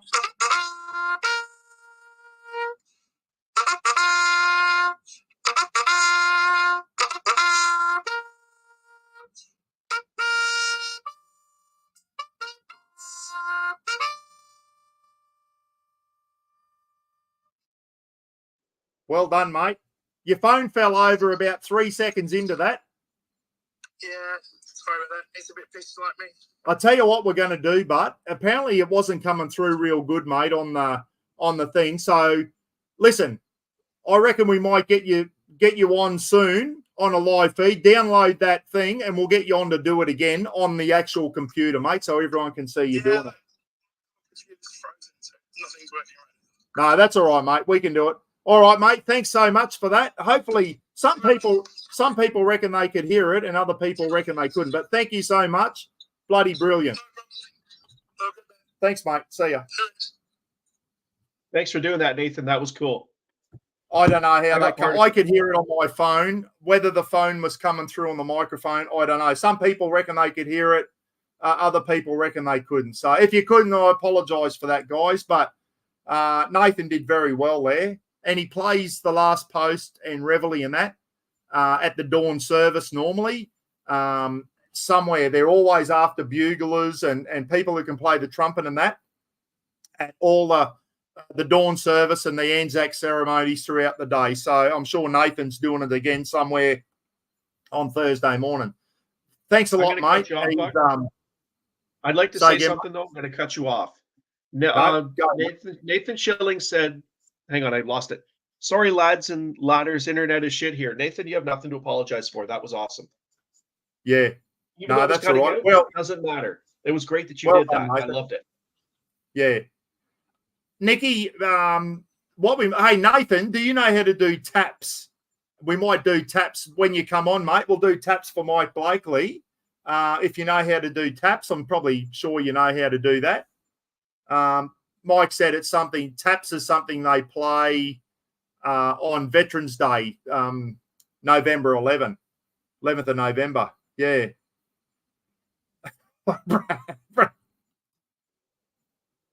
I'll tell you a funny story. Brad said, I hope they never ask for a bugler in Innisfail. Yeah, they don't want me doing it. So there was an old fella in Innisfail who plays the bagpipes, and he was a pretty old fella, and he used to turn up in his kilt mat for Anzac morning. He might even be there Thursday morning. I don't know. Andy Riches is on up in the mother country. G'day, Andy. How are you, mate? Andy said Nathan deserves another beer. Well done, Nathan. Taps is a Navy thing. Well, yes, and US Marine Corps, which is why the Marine Corps probably do taps, because they're tied in with the Navy. The old fella, he starts off on the bagpipes, Mark, and he goes really good. But then as it goes on, he starts running out of puff. And because he's old and he can't keep the air up to the bagpipes, he starts off and it sounds really good at the start. But by the end, it sounds like a fucking sick cat, mate. And people are trying to laugh, but he has a go. And that's what I mean. It's better to have someone on the bagpipes than nothing at all. He turns up and he has a go. But the old fella, each year he runs out of breath a bit earlier on. So it's quite funny, actually, but no one laughs at him because everyone knows he's there having a go. He's trying. He's having his best. Terry G reckons I'm blowing the wrong end of the bugle. I don't know, Terry. They reckon you've blown a few bugles in your time too, mate. Don't you worry about that. Yeah. Hey, Mark, how was your winter this year? Was it as cold as ever, like your -30s and stuff like that? No, actually, it was really warm. We didn't hardly get any snow. Certainly nothing compared to what we usually get. Just an odd year. It was a La Nina year. We have El Ninos, we have La Ninas, and it has to do with the Gulf Stream and the Pacific and the Atlantic. One every couple of years, one will sort of move over and take over the other one. This year was a La Nina year. Oh, Russ Longston. I've never actually had a chance to thank you personally. When about 3 years ago, was it, Buck, when I got the Chiefs shirt? Yeah. I got it in one of the Russ Longston went out of his way to get me that shirt. And I just want to say, because you're watching, I want to say thank you. I appreciate that. I've worn it a bunch of times. But yes, since I see your name there, I want you to hear from me directly. You had none left, and he went out of his way to give me another one, which could have been his or reserved for something else. I don't have any idea. And he went out of his way to get me that shirt. And I just want to say thank you because I appreciate that. It's good stuff. And if everyone remembers, Mark, I'm pretty sure you did it with the Chiefs one too, mate. You went all the way over to Niagara Falls and got some photos of you standing in front of Niagara Falls, obviously on the Canadian side, with the Buckaroony shirts on. And did you do it with the Chiefs shirt as well, mate? Yes. Yep. Yeah, I thought so. It's only a couple of hours from here. It's not far. So Julie and I drove down with the kids, and then I started switching shirts. I had a T-shirt underneath because I'd take the shirt off. And I'm positive that I had Julie take a couple of pictures with me in the Chiefs shirt with the falls in the background.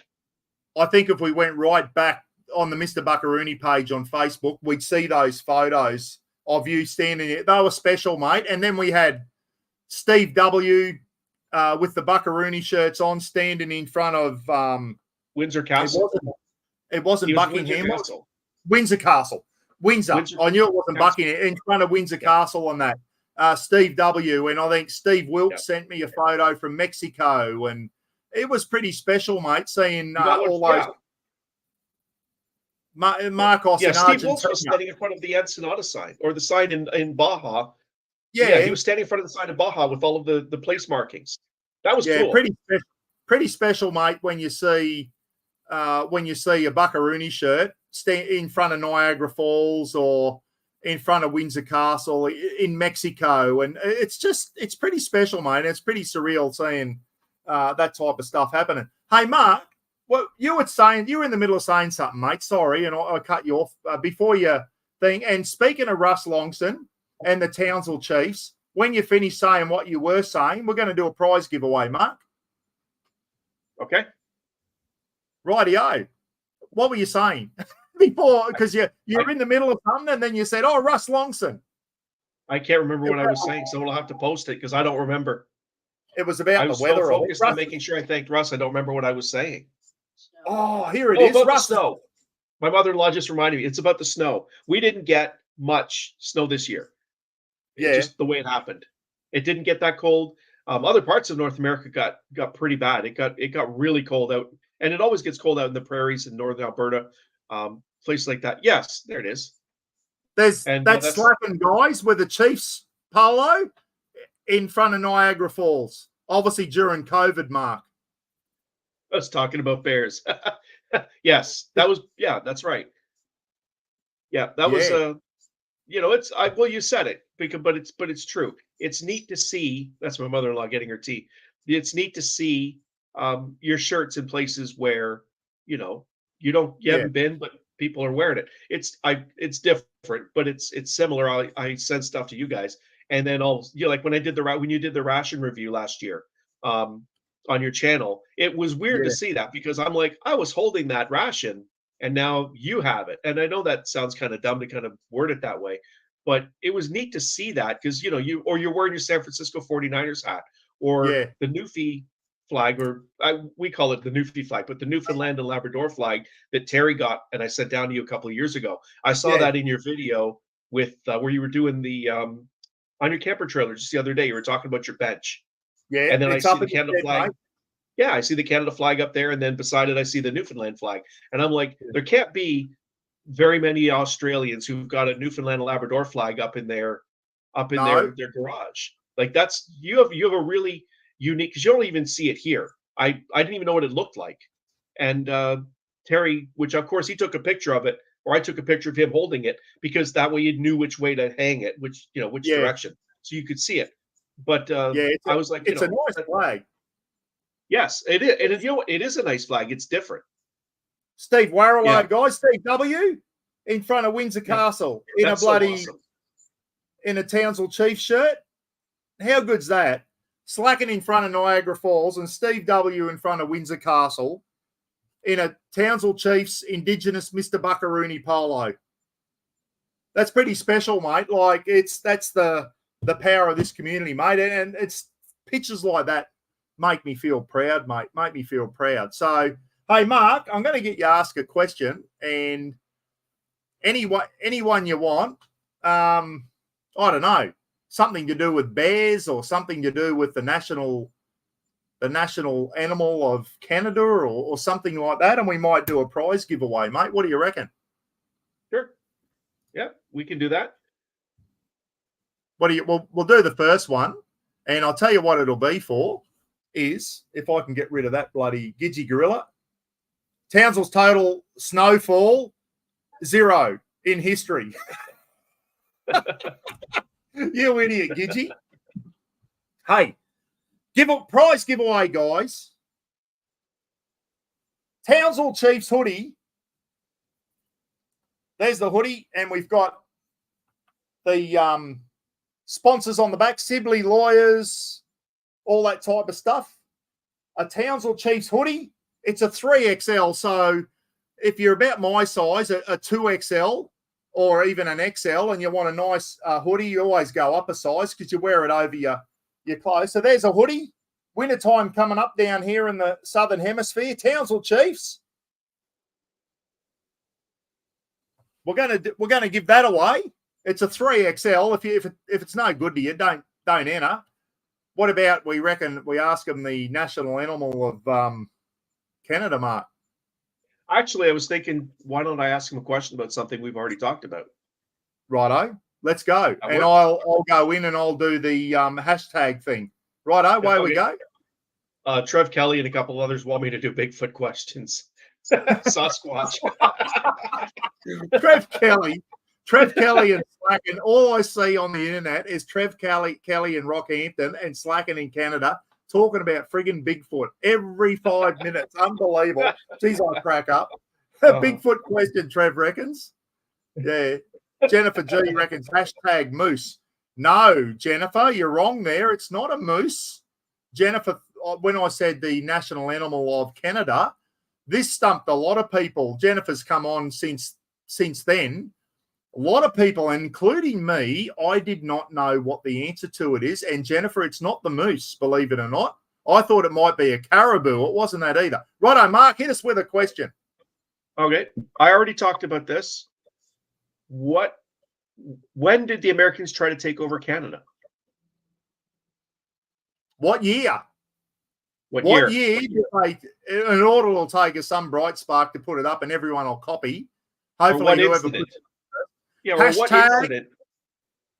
No, we'll go hashtag when the war. And I tried to find it before, Mark. When I got up, you sent me a magazine of the war between the USA and Canada. There you go. And Jamie Fulton's got it.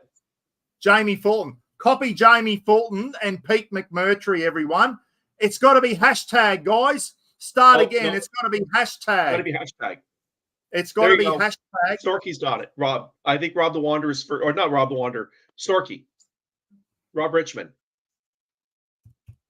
If you go back and check, I think it's Rob Richmond that's got it. Start collecting comments. Here we go. I think I've worked this out. Put it in now, guys. I've started collecting comments, and I've got 11 entries so far. 11 entries, 13 entries. Let's go. This is for a Townsville Chief doing. hoodie. Okay. Oh, I see. You're going to do it like a poll. Okay. Yeah, yeah. And what I do it's going to do a random just selection. Yes, like Rob the Wanderer does on his, mate. Yeah, I think it's the fairest way to go. Yes. It gives everyone a chance to come in. Even if you don't know the answer, you can copy off someone who put the right answer up and have a chance to win it. Remember, I used to go first one in, and then it was a shit fight over who was first. So we'll let everyone have a crack now. Yep. 18-12. Yes. And that's how Jacqueline Dixon got her nickname. The Beaver. Absolutely. Absolutely. And I sent her one down. She has got a toy beaver as well, and she showed it to me, the little stuffed beaver that you sent her down. Mate, tell us, while the comments are coming in, the hashtag 1812, if you put it in, guys, you got a chance to win this bloody beautiful Townsville Chiefs hoodie for wintertime coming up. It's a 3XL, so if you're a decent size, it'll fit you. And if you're only small, it'll fit you even better. Townsville Chiefs, it's got all the sponsors on the back. I'll post it out to you. Mark, tell us, while we're collecting the 1812s here, tell us a little bit about what you know about that. What happened and how it turned out. Why was there a war between Canada and the United States in 1812? U.S. wanted to expand into Canada. That's really kind of it. And it ended up really in a stalemate. There was a fairly intense war on the Great Lakes. It's kind of odd to think that, because you look at them and you think they're just small little lakes, but the Great Lakes are very large, especially Lake Superior, which is the largest lake in the world. It is huge. I've driven around it northways from Sault Ste. Marie all the way right across Thunder Bay. It is huge, and you don't appreciate that till you actually drive it and you realize, man, like it's 750 clicks, or it's a very large lake to drive around, to drive even just past it. But basically, that's really what it comes down to, is the U.S. kind of wanted to, it was a territorial thing. The British largely fought the war because Canada was really just a colony. So it really was a British entity. And they would lasted 12, 13, and 14. And during the war, they actually had, that's when the British invaded, or they took over Washington, D.C. for a few weeks, and they burned down the White House, which a lot of people know. Mike Blakely probably knows way more about that part of the battle of the war than I do. But yeah, that's kind of what happened. And they saved the Declaration. They barely saved the Declaration of Independence, George Washington's portrait, and a few other things. One of the State Department clerks basically grabbed it at the last minute and got it to a grist mill that was a couple miles up from Washington, D.C., and then moved it to an abandoned house in Virginia, I think it is, like an abandoned mansion, or like a disused mansion, whatever it was. And then once the British left, then he brought it back. And but it was really, it wasn't an intense war like the War of Independence or the U.S. Civil War, for sure. But it was a fairly large war for here. And there were a lot of troops, and there was fighting on Canadian soil. Actually, right at Fort York, where we were just a month or so ago, there was a lot of fighting in North America, like on Canadian soil, and there was fighting on American soil. It really ended after 12, 13, 14. So after 2-3 years, it really was just a stalemate. But I did send you an entire magazine a couple of years ago that was the whole war, and there's maps and all sorts of stuff. I've got it here somewhere, and that's what I got up to look for before. It's around here somewhere. I remember I had the whole magazine on it, mate. Don't stress on looking for it now during our live feed. It's. I know you've got it. I know you didn't throw it out. It's around somewhere. Now when you think about it, 1812 is not that long after the War of Independence in 1776 or around that area there. So it's not that long ago. There's probably still a bit of ill feeling between the British and the Americans and that, which is probably what spilt over into the War of 1812 between Canada and the USA. And Canada being, obviously, you weren't a nation back then. You were still a British colony, weren't you? Yes. Yeah, we didn't become a nation till 18. Well, when did we become Canada? 1867. Oh, Okay. I mental block. All We right. became independent in 1867. All right, which is well before Australia did in 1901. We 1st of January 1901, our 6 British colonies combined. And people always go about Australia being a convict settlement and all that. The reason that happened is because of the War of Independence. The British needed somewhere else to send their convicts because they could no longer send them to the United States. And James Cook had discovered that had run into the east coast of Australia, and that's when they made the decision to send convicts down here in 1788 because they couldn't send them to the Americas anymore because of the war. It was no longer British territory. The Americans. Exactly. That's why you guys became a penal colony. Yeah, exactly. Yeah. We'll blame the Pablo Yanks. asked a question about Pablo asked a question about the French. They were, and Quebec is still French, and there's 2 islands that are still part of France to this day. They're off of the very south peninsula. There's a little peninsula on the south side of Newfoundland, and actually that's where Terry lives, on that little peninsula. He left a year ago and he moved. He bought his uncle's house right on the water. He sent me some pictures. He's right on the water, but they don't get great weather there at all. It's pretty cold and damp all the time. But there's 2 French islands. I think it's Saint Pierre and Miquelon. There's 2. There's still France. To go there, you have to actually have a passport because it is French territory. And but the French were here the same time as the British. In fact, parts of the St. Lawrence River were in early 1600s. They started building at the time, and they had a problem with the first winter they were there with Champlain. I think it's with him they came. They had an issue with scurvy, and the local natives, after they saw it, realized what the problem was, and they boiled up spruce boughs, like the needles. They brought up spruce boughs, and there's vitamin C in there, and they gave them that, and that's what fixed their scurvy, because they knew right away what the problem was. And that was, and it was, you're talking about very, very, very, very long cold winters. But the French were there the whole time. In the U.S., same thing. Louisiana, you guys know all about Cajun and Creole, and you've heard all of that. Yeah. And Thomas Jefferson in 1803, I think it is, or 1801, with the Louisiana Purchase, and he bought a huge chunk of what is now the continental U.S. From the French. Napoleon, I'm pretty sure, is who he actually bought it from.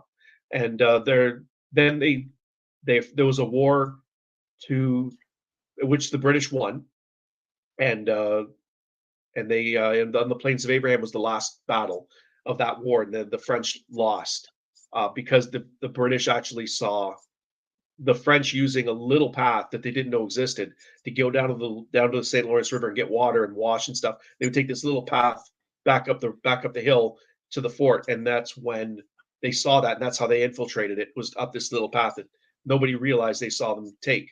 But the Plains of Abraham, which are part of Quebec City, and you can go there. It's just a big hill, but there was a big battle fought there, and that's how the French basically really became second to the English and the Canadians, and that's when that happened. That's how the French kind of got kicked out of Canada. And the same thing happened in Acadia, which is part of New Brunswick, right on the border of Quebec and New Brunswick. That's called Acadia, and that's where Cajuns come from, because the British kicked them out, and then they went south to Louisiana, where there was still French, and there were already French living there, and they were considered Creoles, and they were there about 150 years before the Cajuns showed up. And Creole is I'll call it an old Louisiana French culture, and Creole and Cajun being obviously short for Acadian, but they've renamed it Cajun. I don't know how they got the Cajun. I have no idea. and that's how you end up with Cajuns. That's where they came from, and part of New Brunswick is they still speak French, and they have a very different accent from people from Quebec. It's kind of like if you're somebody from Newfoundland talk, Terry Hillier, who got you the flag, he has a very, very, very strong Newfie accent. And I know it because I'm used to it. But if you hear somebody from Newfoundland speak, if you haven't heard it before, you're like, where are you from? Because people don't know accents. Just like in England, you have a Yorkshire accent and a Cockney. Maybe they're the same. I don't know. They're two accents I know names of. One sounds probably very, very different from the other. You're like, oh, you're from wherever. And you would know, same thing with us. Well, Mike Blake saying we got the Louisiana purchase for a couple of beaver pelts and some fish. Yeah. I don't know how Thomas Jefferson managed to pull that off, but he did. Wow, and something I didn't know either, mate. Well before the British came down here, this place used to be called New Holland. And the Dutch and the Portuguese were sniffing around here in the 1600s. The Dutch landed on the west coast, and because it was so barren and isolated, they just said, oh, we don't want this shithole. They landed in the northwest of Western Australia, which is pretty arid country, and the Dutch just went no. But anyway, it was called New Holland, and then James Cook bumped into the east coast of Australia, and he called the whole east coast New South Wales. So the whole Queensland all the way down was called New South Wales. And obviously Tasmania used to be known as Van Diemen's Land, which is Dutch or Portuguese or whatever. So we had a lot of the European stuff around here, and I didn't realise, but the French were sniffing around here too. Something I didn't know, the French were sniffing around down here in Australia, but I think the British were just too well entrenched there. And looking back now, I'm kind of glad. I'm glad we're not Dutch heritage or French heritage, and I'm kind of glad, and that's why our flag's got the Union Jack in it, mate, is because that's who settled this land. The Aboriginals were here first, as we know, and the Poms needed a place to send their convicts because they'd been booted out of the Americas, and they needed somewhere to send their convicts, and that's how we started. Dirk Hartog Island, Brad's yes. Dirk Hartog Islands off Western Australia, which is Dirk Hartog was a Dutch explorer. Nathan, North England, South England, but in London there are different accents. For a small place, there are a lot of different accents in England, in the UK, mate. Lots of different accents. And in Australia, you speak to a New South Welshman or a Queenslander or a Western Australian, like Pete from WA Camping Adventures speaks the same as me, like such a large country, and yet we've all got pretty well the same sort of Aussie accent. There are slight differences in that. The bloody South Australians talk with a bit of a pommy, posh accent, but the rest of Australia, you can't tell where a person's from their accent. Maybe they reckon North Queenslanders you can tell because of some of the things we say all the time, and we talk a bit slower than other people, but so somebody asked what our number one beer is. I don't know what it is.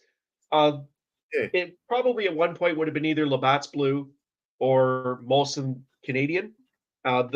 Certainly one of the biggest or the most I'll say the most Canadian brewery, because Labatt's and Molson are Labatt's is Interbrew now, which I think is Dutch owned.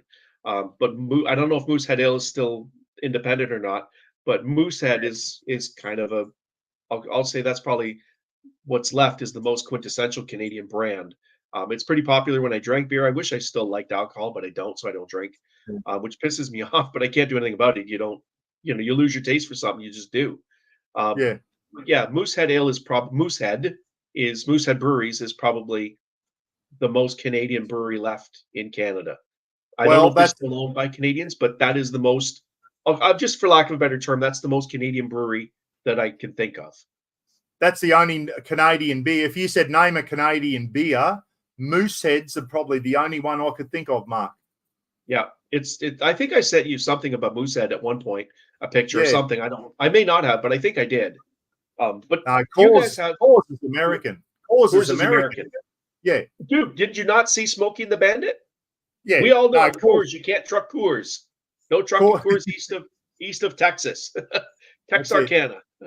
Righto, we're going to draw because I've got another giveaway to do after this one.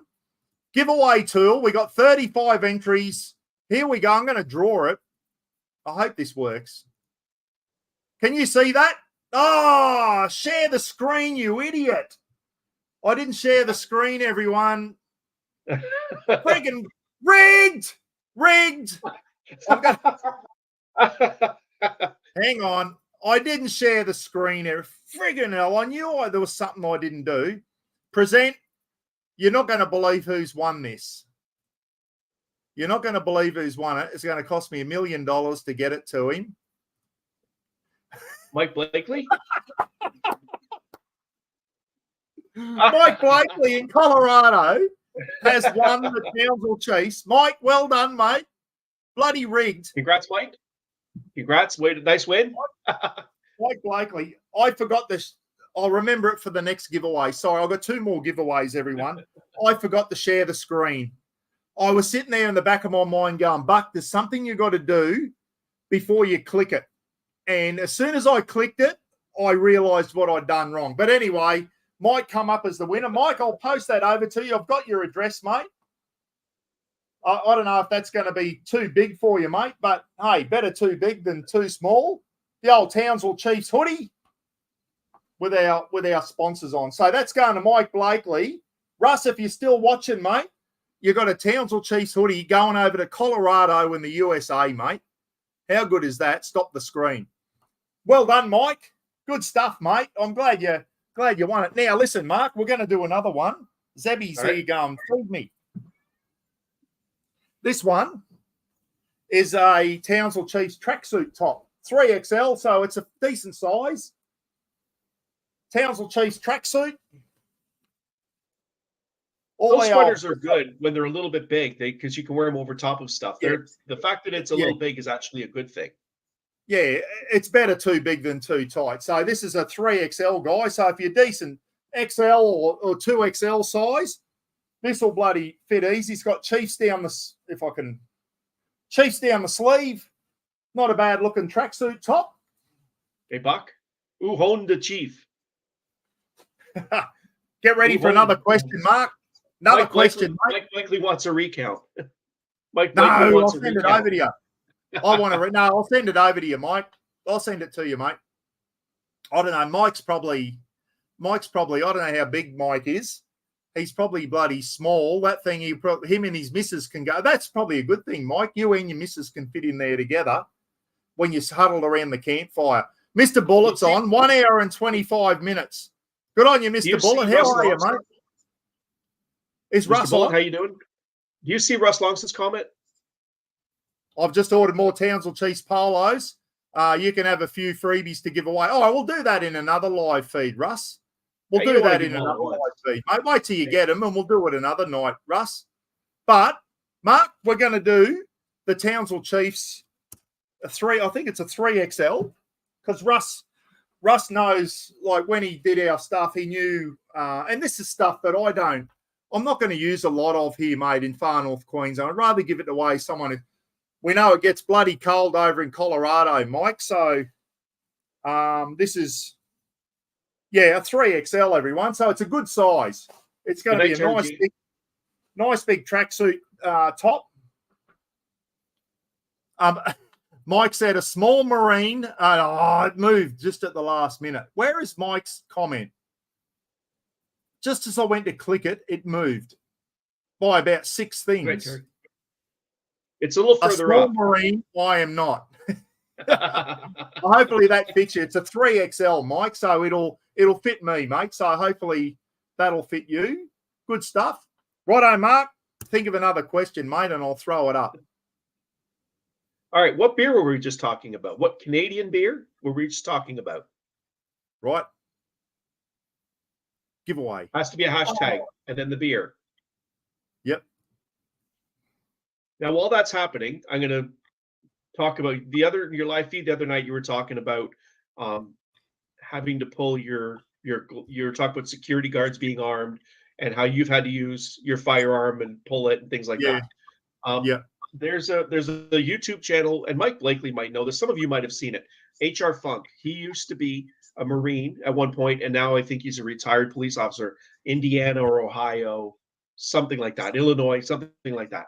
And I bring it up because at one point a couple of years ago, he actually went through, because you're talking about security guards qualifying with firearms. And one of the things he did, and he ran a bunch of, Moosehead is one word, guys. Moosehead is one word. I've just put copy Gidgy Gorilla, everyone. Keep going. Keep going. Yep. And so he actually did a series of videos, and what he was trying to do was the qualification course for firearms for all the different state police, because they all have a little bit different, like Illinois and Rhode Island and California, Texas. They all have different qualifications. It's similar because you have to kind of meet a certain standard, but they all had a different set of qualifications: left hand, right hand, how far, how many shots, how what's the standard for accuracy, and all that kind of stuff. And it was really kind of neat. I watched a bunch of them for a while, and it was neat because you've done qualification courses with your firearm, and so or firearms, whatever you qualified on, because you probably had to qualify on shotgun, handgun, etc. So he did that, and it was really neat to watch all the different qualifications that are required and how you do it. Because I'm not a police officer. I was never in the military. I don't do this whole stolen valor thing. But I thought it was kind of neat to see how you actually have to qualify. And that's really what he did with himself at a range. And he qualified on a bunch of different ones, and he would use different firearms. He had different like revolvers and all sorts of neat. That was part of what made it interesting, is all the different handguns he owns that he used to qualify. A couple of them he actually used, I think he used single action revolvers to meet a semi-auto or a semi-auto handgun, like a 1911 or a Glock or a Sig Sauer. But he was using like single shot revolvers, like Old West style revolvers, to do that in some cases. And it was really neat to watch him do that. I never, because I've never been one, and like I said, I don't pretend to be one, but I haven't seen you qualify, but you've done it, and you did it for 7 years, so you obviously did it more than once. And I agree with your comment about security guards if they're going to arm them, they should have to meet a standard. I agree with that, but it was neat to watch somebody do it with different firearms and different standards that every state police had. And his goal was eventually to do all the qualification courses to see if he could qualify on all of them. And he's a good shot. It's a good channel. He does some live feeds too. I don't think I've ever been on them, but it's a good channel. But if you're interested in watching somebody qualify for a police firearms course, whatever the qualifications are, and again, Buck, I've said this, you've done it, so you know the process. But it's neat to watch somebody else do it. Yeah. No, it was good. Mark 19 quals. Oh, we're back. Yeah.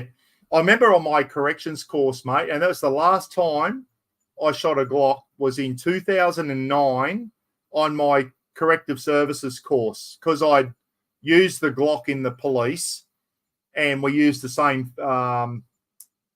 friggin' hell.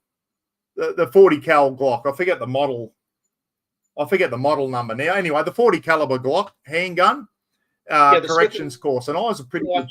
The 40 cal Smith and Wesson. No, this was a Glock, the actual Glock. We used the Glock as well in corrections. Well, is that you or me? Mark's just no, that was you. Just faded out then, but. Yeah, on my corrections course, we had to qualify with the Glock, the same weapon we used in the Queensland Police as well.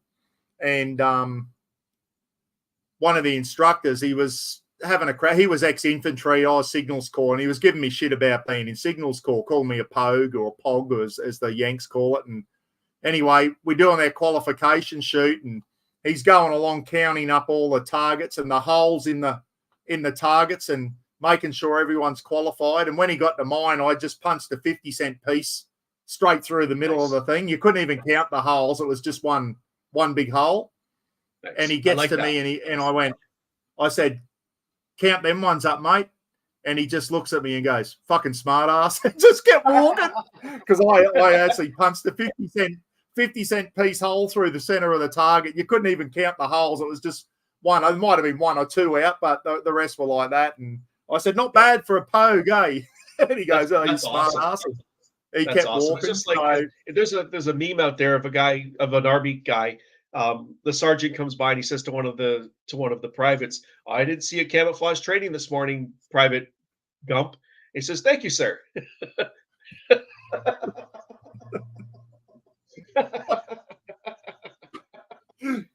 Oh dear, I dear. So was your Glock a 15-round magazine or 17-round magazine? We had 15s in our Glocks. Hawkeye, That'd be a not G20. quite. That would be a G23. It's moose head, not moose knuckle, you knucklehead. We don't want to know what a moose knuckle is, mate. That's a That's different. That's not a moose head ale. Moose knuckle is it's a 22. Glocks are ridiculous. When you think of, you go a Glock 22, you automatically think, oh, it must be a 22 caliber. No, it's a 40 caliber. Brad, yes, Glock 22. Sorry, mate. And there's Glock 23s, and there's Glock this, and the model of the Glocks has got nothing to do with the caliber. So a Glock 22 is actually a 40 cal point, which is similar to a 10 mil, I guess. It's a little bit bigger than 9 millimeter, which we used we used Browning high powered handguns in the army, which were Browning, which are very similar to the Colt 1911 mark. Very similar weapon. Yes, I actually really like the Browning high power. If I owned firearms, I would want one of, because we made them here in Canada at the Long Branch Arsenal at Inglis, and they were probably the best ones. They were probably the best version of, and I'm not saying it because it's Canada, rah rah sis boom bah. They were probably the best version of the Browning high power. It's got to do with just the way they went about making it, because they made them for the RCMP, they made them for the Canadian military, and they just made them to an extremely high standard. So a lot of little bits and pieces that are broken or that break a lot or whatever, they went through and fixed all that. So the versions that came out of the Inglis arsenal were very, very, very good. And I'd love to have owned one. And actually, Indiana Jones carries one that's what he carries in Raiders of the Lost Ark. He shows the 1917 Smith & Wesson revolver, but you see the Browning high power in a lot of roles. And Browning high power also was carried by Axel Foley in Beverly Hills Cop. That's what he carried. Yeah, right. Nobody really cares about guns, but that's a movie thing for me. I shot the Browning 9mm in the army quite a fair bit, mate. But when I got out of the army and joined the Queensland Police and went to the 40 cal Glock, the Glock was just such a more modern, beautiful weapon than the Browning, and a lot more accurate, I thought. One thing that took me a while to get my head around is that the Glock didn't actually have a safety catch on it. It had drop safety and that. But I understand why the police choose the Glock as a police weapon, is so that in a high tense situation where someone's coming at you with a knife or whatever, you pull it out and it's ready to go. We always carried one up the spout, mate. We didn't have to cock the weapon and that. In the police, we always had one up the spout. Pull it out, squeeze the trigger, it went. There was no, he's coming at with me with a knife, you squeeze the trigger and you've forgotten to take the safety catch off. I think that's why police use the Glock, is because there was no safety catch. And I get why, but it took a little while to get your head around having a firearm with no actual safe and fire on it. It was a bit of a different thing. But anyway, so a few people are going. Russ has got to go to work. Night all off to Julia Creek tomorrow. And back got to pick up Crims out at the Julia Creek is a long way away from Townsville, Mark. We've got a prisoners work camp out there. So it's like your low security prisoners work out in these remote towns and do a good job around the town. So Russ has obviously got to take some prisoners out and bring some back. Thanks, Russ. Thanks for tuning in, mate. Catch you next time. Thanks, Russ. And thanks for that stuff. What we might do, Mark, is we'll go to the giveaway. Yep. And I've got 31 entries. I don't think we're going to get any more. Present. No. I'm going to share the screen. Don't forget to share it. Share it. Share. Here we go. Can you see that, mate? Yes. Moosehead. Yep, I got it. Here we go. Good luck, everyone. This is for the Townsville Chiefs. Bloody, what is it? Tracksuit top. The tracksuit top. I have a real soft spot for revolvers. One of them is the Lukey Reed, congrats. Rigged. Absolutely rigged. Luke Reed from Tasmania has won. Good. And I'll tell you what, Lukey, sorry, Mark. That'll be just about your size, Lukey. 3XL. That'll be a good fit for you. Lukey Reed's won the tracksuit top. Well done, mate. Oh, here we go. Speaking of Johnny Bean, everyone, John's on, everyone, from bloody Oregon in the United States. John, welcome on, mate. I'm glad you came on. This is the guy I've been telling you about, guy John Bean, I think is how I pronounce your name, mate. Going to do a live feed with him. Ex-Oregon police officer, everyone. Going to make a really good live feed, and exactly what we're talking about there with what guns police use here in Australia and that. This is going to make an absolutely fantastic live feed with John. If you haven't seen, John's just a recently retired police officer from Oregon in the United States, everyone. That's his YouTube channel there, which I can never remember. 143 JKRD. I don't know where you got. You can explain when you come on, mate, what that means, because I can never remember it. I just remember your name. But anyway, mate, thanks for being on. Glock 22 is the 40 caliber Glock, which I think you'll find most police forces in Australia use now. I know Queensland Police definitely used it, and pretty sure Brad, can you confirm that the New South Wales Police Force uses the Glock 22, the 40 caliber Glock, which was put into good action the other day at the Bondi Junction shopping centre when that piece of shit stabbed 6 innocent people, mate. Mark, I don't know if you heard about it over there. Yeah. Some people stopped screening. Absolutely, I did. It was a horrific thing, mate. Just a mental health patient, butcher's knife, stabbed the security guard to death, almost killed another one. Pakistani security guards. And it looks like I'll give you a thing, I think our Prime Minister's going to grant the surviving security guard citizenship because he tried to save a lot of people, mate, and put his life on the line. And a lot of people are going, friggin' he deserves it, mate, for what he did. I agree completely. Put him to the front. Absolutely. Yeah. I agree with you what you were saying. To the front of the queue. Yeah. Put him to the front of the queue. And I'm saying if he wants to be a citizen, that guy earned it. End of story. Give it to him. I agree. And there was another guy, he was French, Mark, and the guy was trying to come up the escalator and with a butcher's knife to get to more people, and looks like he was targeting women. And there was a French tourist with a bollard and was trying to say, stay back. And I think that French guy may be looking, maybe he might be over here on a visa and wants to stay in Australia. Once again, friggin' to the front of the queue for you, sir, for doing a very good deed and maybe saving people's lives. And we had a female police officer run in. She was an officer. She ran into the shopping centre and she capped him and put about 2 or 3 into his chest. And I'm pretty sure that was probably a bloody 40 cal Glock as well. I'm sure the New South Wales police used the same Glock as the Queensland police. So Jamie Fulton saying the one with the Ballard got granted citizenship. He did he? Good stuff. And I'm pretty sure he was a French person who was already on a visa of some sort here, and he's been granted citizenship. And you know what? I hope the Pakistani security guard, one of them was tragically killed, mate. It was his first day on the job. He was stabbed to death, a Pakistani security guard. His mate was badly stabbed and in hospital, and the other Pakistani security guard basically saved the other guy's life by applying first aid and that after he'd been stabbed. And I'd like to see him get his citizenship as well.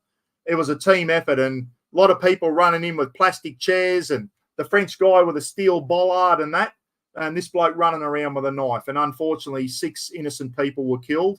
And he even stabbed a little baby girl, mate, 9-month-old baby girl. The mum died.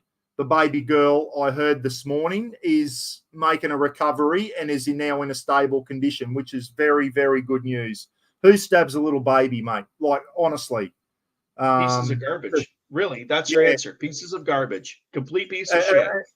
And they're around, Mark. They're around. And I guess the United States are the same. And we go on about the Yanks and their guns and that, but there's probably millions of Americans out there that do the right thing with firearms and love their firearms and that. And it only takes a few bad eggs to go around and start shooting people, and it kills it for everyone, mate. And it's a hard thing. But how do you stop some nutter getting a knife and going into a shopping centre? I don't know how we stop that.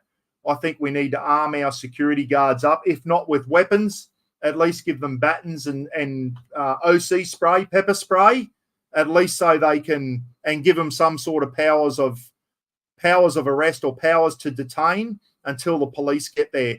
Give them handcuffs, give them pepper spray, give them more powers under legislation to detain people. And maybe if they had pepper spray on them, those Pakistani security guards, maybe they could have disarmed that guy. And I know pepper spray does work for armed offenders with knives and that. But that's one of the reasons why the Americans fight so hard to maintain their gun rights of carry is like, okay, so I'll use Julie or as an example. Like if some guy who's 6'6" comes tearing at her with a knife, she's not going to fight him off. He's going to kill her, and he won't even, nothing's going to happen to him. He's too big. The gun is your equalizer. It takes away. Yeah, Diane's upstairs. Just if you're looking for Diane, she's upstairs. If you're looking for Diane, she's upstairs. Yes. Yep. Sorry, guys. I was just talking to Julie's grandmother. No, that's all right, mate. Yeah. Hi, Julie's grandma. But that's the reason. That's the reason for it. That's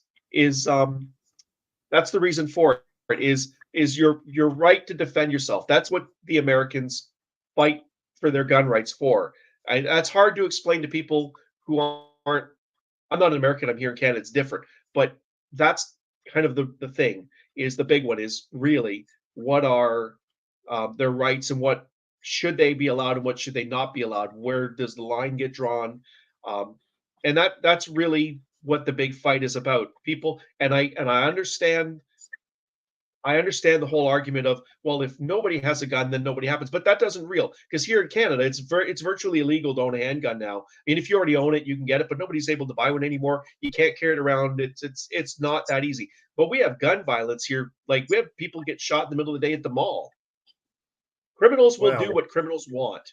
And you were caught and you were correction officer. Like you could pass 1 million laws. So it's illegal to pull your socks up between noon and 1. If it's illegal, there's gonna be people who do it just because it's illegal. That's just the way that way more than I do. But I deal with these idiots in the bus all day. Like every day, I get the same people with the same dumbass mentality, which is this is what they do. Like I don't have to deal with the violent side of it. I haven't had that happen very often. But you know the mentality because I deal with it, so I know what it is too because I see it. It's just this is what they do. Passing laws doesn't change it. So if they're going to do whatever they're going to do, you have the right to defend yourself against that. The problem is people have ideas of what they should and should not be allowed to do and what means are available to you to defend yourself and where does defense become offense and and depending on your political leanings, some people think that any kind of defense that inflicts any kind of anything on the other person that's coming at you is considered offensive. Now you're the criminal. Others are like, no, put a bullet in their head and that's the end of it because they get what they deserve. We have a term here, it's just fuck around and find out. And that you could apply that to a lot of things. So that's where it all kind of gets fuzzy. And I don't want to drag your whole channel into the thing over the guns, and that's not my point. It's just that guy was a piece of shit. He got what he deserved. That people are going to get citizenship and visas because I see the comments of things that people are going to get. Good. They get what he got what he deserved, and they're going to get recognized for it. And yes, Nikki Slade, he is lucky. You're lucky he couldn't get his hands on a gun. Because if he had a gun, because criminals here carry guns. And we already know, like when they get on our bus, when we're full, we already know that there's someone on the bus probably that's carrying a firearm. We already know that's part of our training. Somebody's probably got a gun that's on your bus if you're that full. And so we have a whole de-escalation training and blah, blah, blah.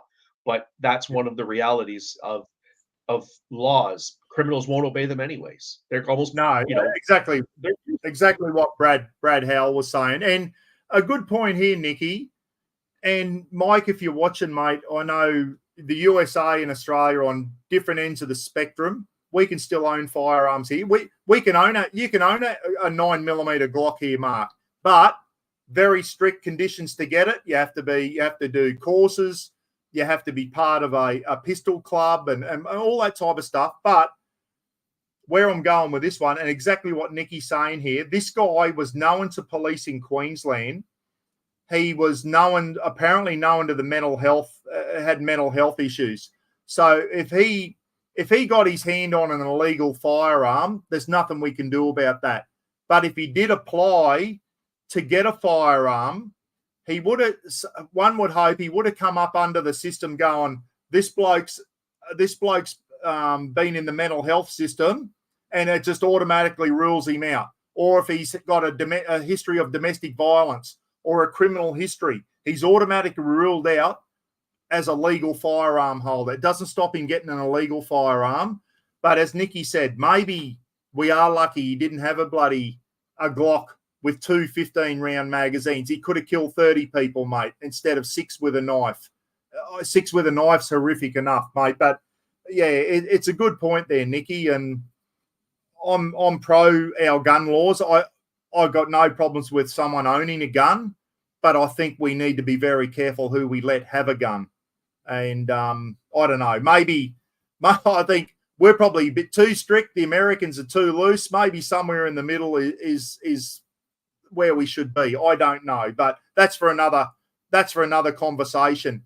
Boyd Langridge saying, and I didn't want to drag your channel and the chat into a gun anti-gun thing. That's not, and I'm not going to go on and on about it. That's just, that's where we kind of sit but it's pertinent because of what this idiot just did.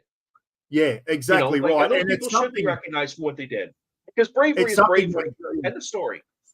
Yeah, it is. And when John comes on, does a live feed, being an ex-US police officer, we will be talking about guns and gun laws and that, not to start an argument between Americans and Australians, but to try and talk sensibly about get John's. Oh, he's a police officer. He was the one who used to have to go out and know that probably every second person out there may have had a gun on them. You driving a bus over there, our bus drivers here in Australia, mate, probably there's a fair chance no one's armed up down here. Mind you, we had a bus driver had petrol thrown on him in Brisbane once and set alight and died. Like, you just don't know what maniac is around the corner and what they're capable of doing, what humans are capable of doing. We've seen it, and it doesn't matter where you are. And as I said, your job there, mate, who's to say someone doesn't come on your bus one day, pull a gun out and start shooting people? It could happen. Let's hope it never, ever happens. I'm waiting for it to happen. I expect it will at some point. Oh, I mate. just do. I know drivers that have been dragged out of the seat and had the crap kicked out of them by street gangs. They've literally gone in and grabbed them. Now it's hard to get at us because we're behind barriers, but there was a time we weren't, where they'd wait for the driver to get on a bus, and drivers have been assaulted riding the bus or riding a system. They've gotten jumped and ganged up on and been beaten pretty bad. One of the drivers retired, and I know him personally. I've known him for years. He calls Ashley. He's her black uncle, and she's his white niece. And he got beaten pretty bad. Like they dragged him out of the seat and ganged up on him, and he got beat pretty bad. It's bloody show. I hope that's the reality. I hope you're not on shift the day it happens, Mark. Let's hope you're not. Boyd Langridge saying tasers should security. I mean, this is for another live feed one night that we can talk about. What should our security guards, should they be able to carry capsican spray? Anyway, we're going down a rabbit hole. Yes. And if I don't want to drag that any further. I would say if you want to do another live feed where you're going to talk about guns and gun laws and rules, make that a thing ahead of time so everybody knows, guys, if you're going to come on, this is what we're talking about, and we'll go down all the rabbit holes and work everything out. All right. It's bloody 10 o'clock here on the East Coast. We'll go for no more than half an hour, guys. Hang in there. I know there's 98. A few of you are slipping off now. Everyone's starting to fall. The Mexicans are falling asleep down there. Used to be in bed now. Yeah, we've been on a long time, and we're keeping a lot of people up now.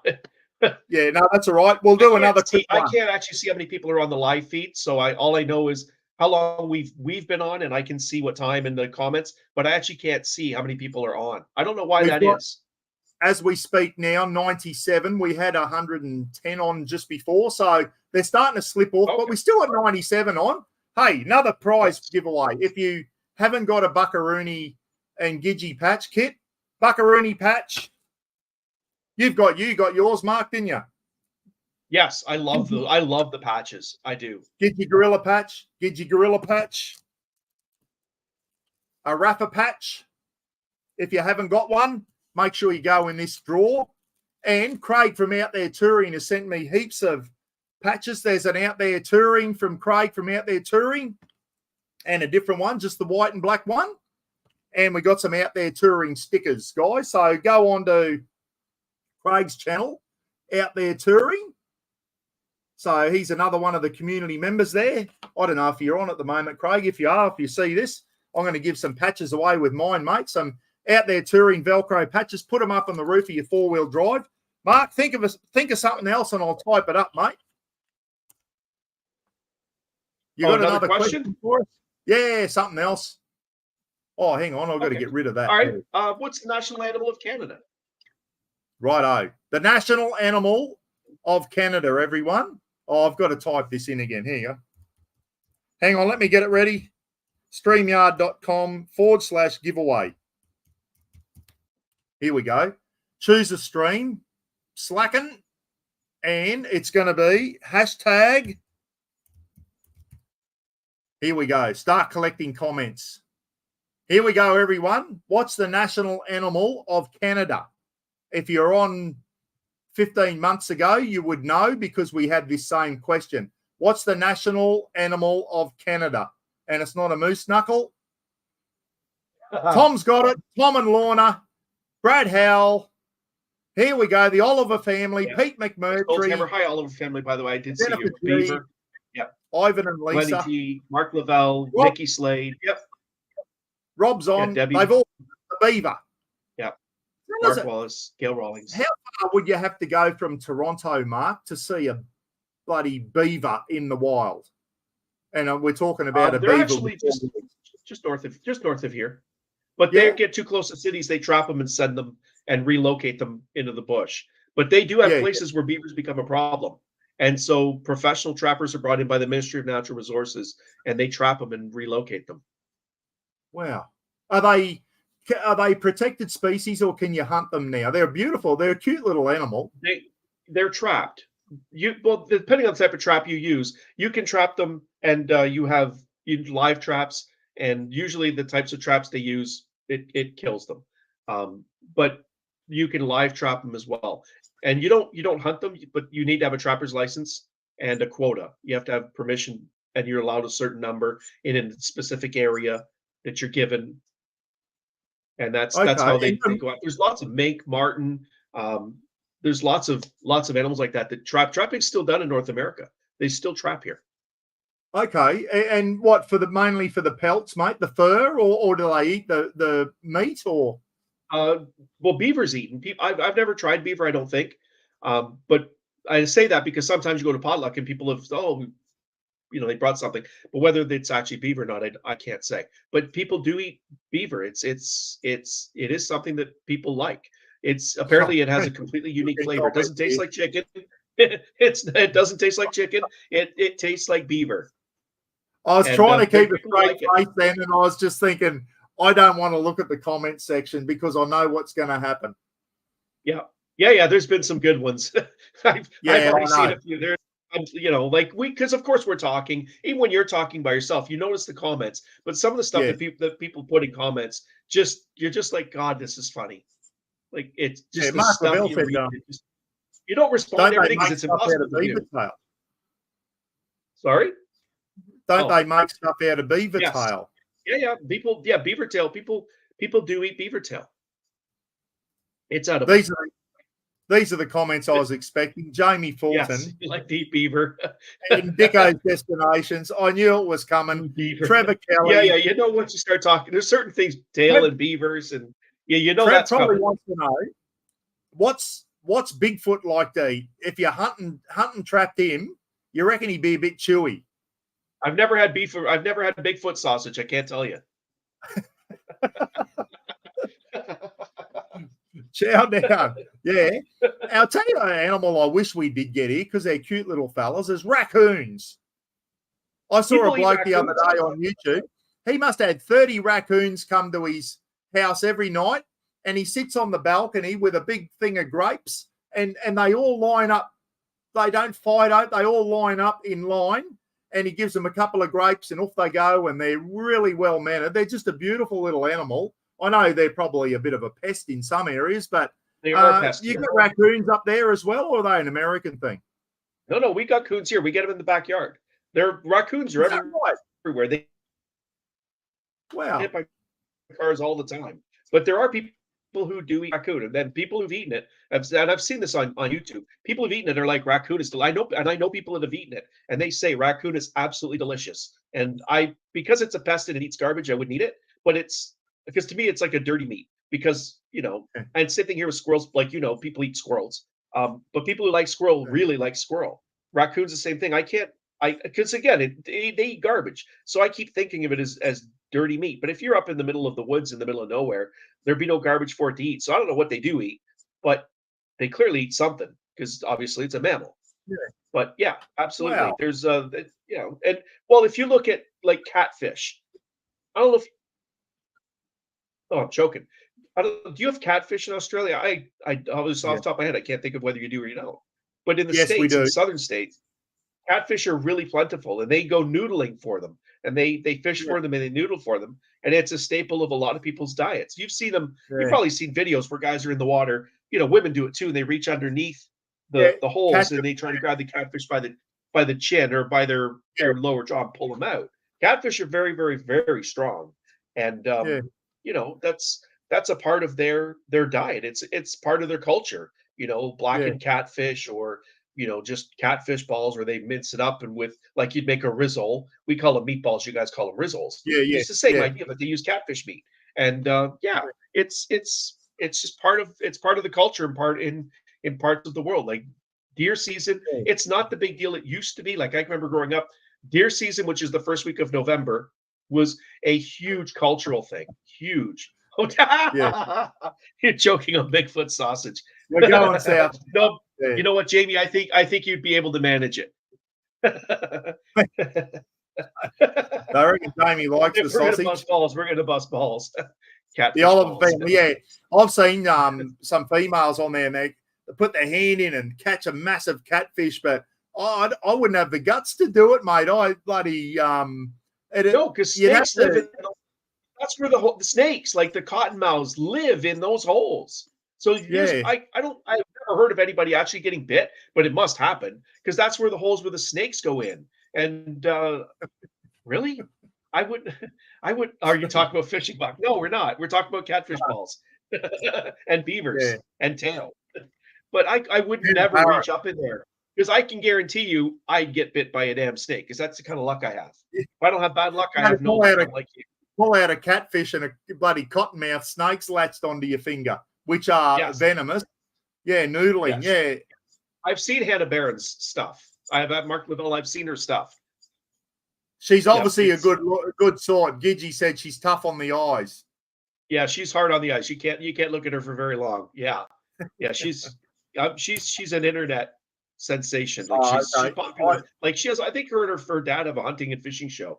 Like. Yeah, like not just on YouTube stuff. I think they do stuff outside as well. You see that at shows, and I don't know exactly that much about them, because I think they're in Georgia, I think. Okay, down south. They're very far south. All like Mark probably knows. All southern stuff, isn't it? Cajun catfish and all that type of stuff. But I think the Americans.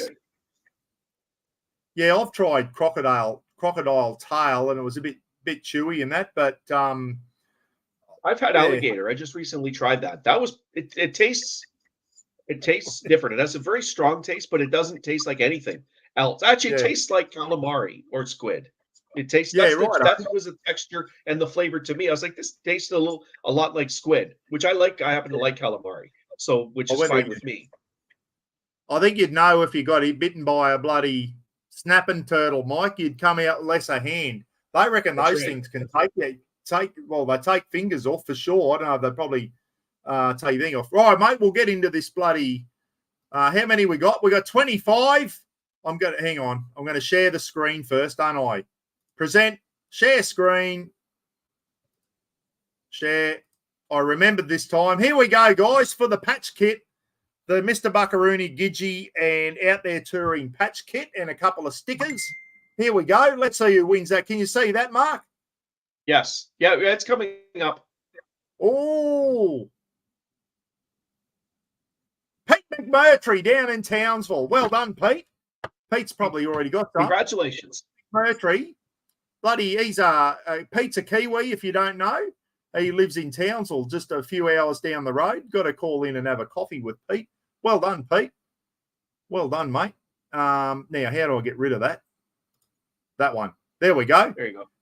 Yeah, I think if you got hit by a bloody one of them snapping turtles. Remember Turtle?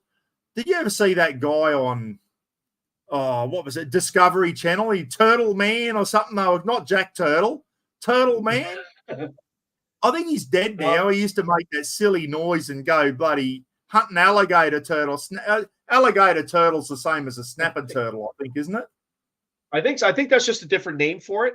But snapping turtles, and actually, because this is the kind of person that I am, when the War of Independence was won, before they all went home, George Washington met with his senior, I guess, with the senior staff or senior group, and they went to a place called Turtle Bay in Manhattan, which at the time, I don't even know if it exists at that bay. That it's Manhattan now, and that's how they celebrated winning the wars. They had turtle stew or turtle soup. That was how they chose to celebrate winning the war. Let's go and have turtle soup at this place in Manhattan and Turtle Bay, and which today we would never do. There's parts of states that still do that. They, guys, but I know some of you know what they call it, but they'll go getting turtles, and then they have a cookout with turtles. But there's a name for it, and I just can't remember the name. There's places that still eat them, and I know people that like turtle. I try it. I just never had a chance to do it. And I've eaten turtle up in Papua New Guinea. Papua New Guinea, they eat turtle, and obviously Torres Strait Islanders still eat turtle. They're allowed to, turtles are protected, except for the indigenous people who are still allowed to hunt them. That's that girl everyone was just talking about with the giant catfish. Yeah, somebody said her clothes are sprayed on. Now I know why everyone was going on about her. That's her there. Ken just sent it to me. I'd never seen her before, but there's a heap of people on here knew who she was. So anyway, well done to those guys who won a prize. Mike, Lukey, and Pete McMurtry. I've probably already got your addresses, guys, so I'll get them away on Monday for you and get them underway. Well done to those people who won something. And as I said, Russ is going to donate a few more Townsville Chiefs polo shirts when he gets the next batch in. So we'll be able to do that again. It's just like you guys do. You call them yabbies, we call them crayfish, and the Americans call them crawdaddies, which is they call them crayfish as well. But crawfish, crawfish, crawdaddies. It goes by a bunch of. You guys call them yabbies. I didn't at first realize what you were talking about. The first time I heard of yabbies, crayfish, yabbies and freshwater crayfish, that's a big thing in the southern U.S. because they have farms, and because of the warm weather, they grow prolifically. They grow pretty quick, I think, and so it's part of their diet. But it's funny how different parts of the world have different customs, all because of their local area. Where my parents are from Quebec, the part of Lac Saint Jean, there's a bean that grows there, and it's called a gauguin. And my mom used to make soupe au gauguin, which is gauguin soup. But my mom's aunt, her soupe au gauguin was incredible. And it was one of those things that if we had friends over when I was like in high school and stuff, some of them liked it and some didn't. Julie doesn't like it. She calls it rocks and muddy water. I loved it. Vicky, who's my wife's youngest sister, she's 10 years younger. It's the same parents. They just had Vicky after they had Wendy, which is my sister-in-law's 2 years younger than Julie.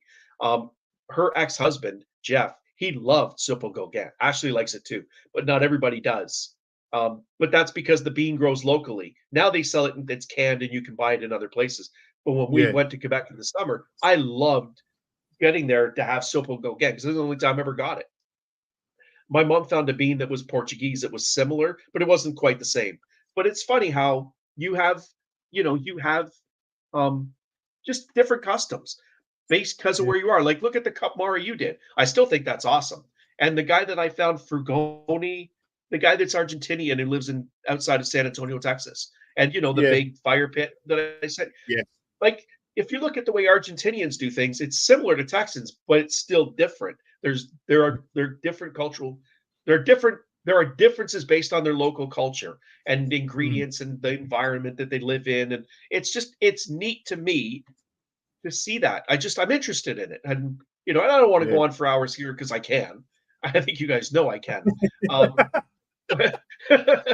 but really, to me, I look at that stuff and I'm like, that's interesting. And the cup bar you did is an example of it. Cooking in the ground is not really all that popular here because it just isn't. But we do other things that you don't because of where we are and what we do and how we do things. Yeah. And I to me, I like that stuff. I love it. And I'll tell you, I was sitting there watching that video you made with you guys at Christmas having the Kapmari and the way you dug the pit and the way you got all the food prepared. And I thought, that's just awesome. I loved that. I thought that's incredible. I wish I still had that clip, mate. We fed over 50 people with that Kapmari. And for those out there going, what's a Kapmari? Everyone knows that Pete McMurtry, being from New Zealand, the New Zealanders call it a hungy, and the Torres Strait Islanders and Aboriginal people call it a Kapmari, and up in Papua New Guinea, they call it a mumu. And it was just cooking underground, putting hot rocks and that under, wrapping the food up, cover it up for 3 or 4 hours, and then dig it up, and it's all cooked by the heat of the hot rocks and that under the ground. It is, and it all has a beautiful smoky flavour, mate. It's a good way to cook, and that got a lot of interest, that one. A lot of people that have never seen a Kapmari done before, or a hungy as they call it in New Zealand. That was good, and I know when Roz's family get together, they love to have a Kapmari. They really do. It's a big thing in their culture, mate, Kapmaris, and I'd love to have another one. 2 hours to go, Mike Blakely reckons. No, we're going to wind it up soon, guys.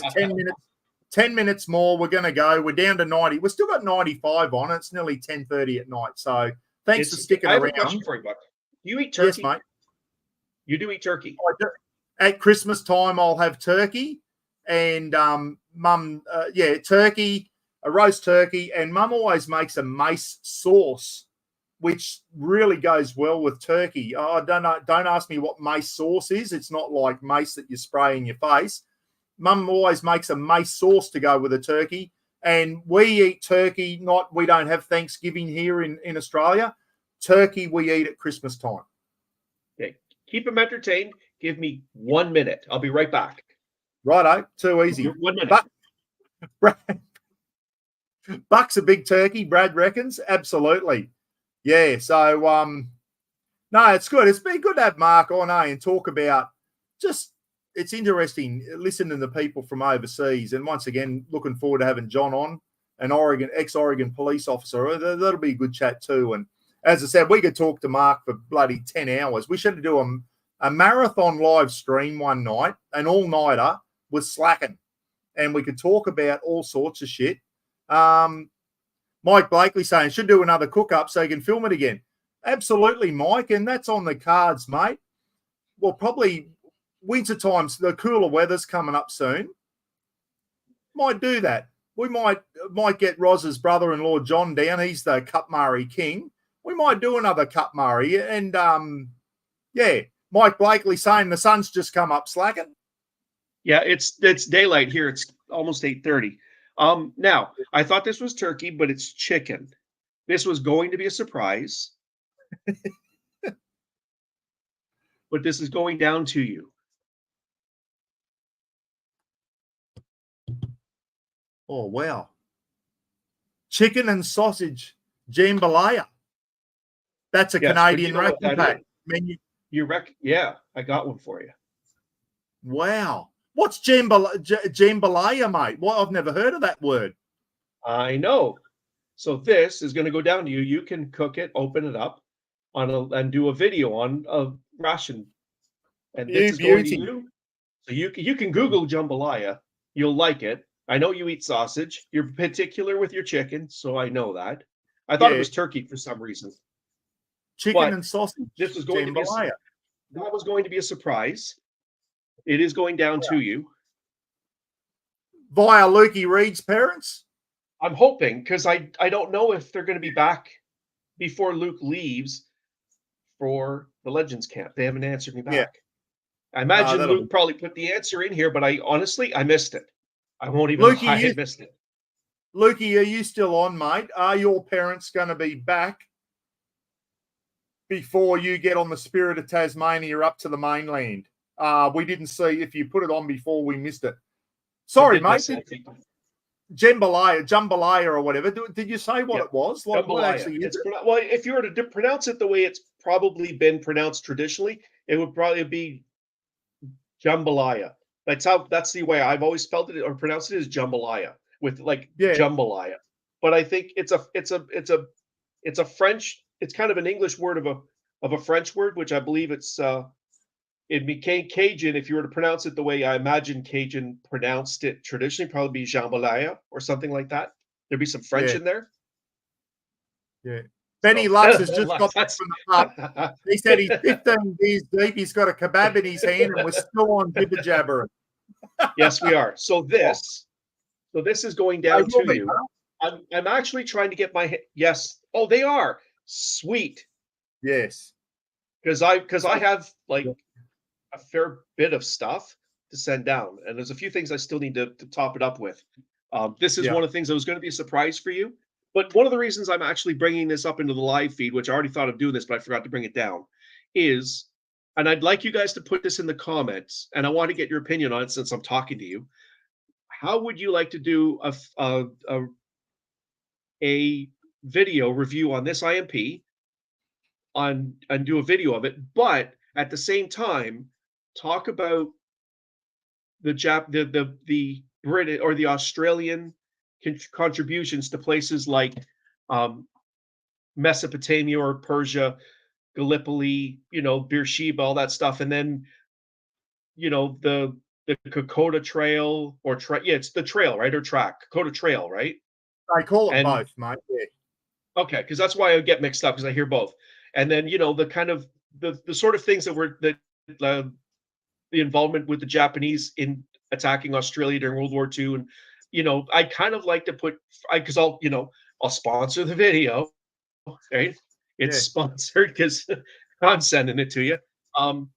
I'd like to see you do a review video on this, but make it a little different than most people's ration reviews, and do it with a little bit of Australian military history, where Anzac Day and where it comes from, the history, because you've been to some of these places, so you've seen it. You've done the Kokoda Trail. You've seen Anzac Cove.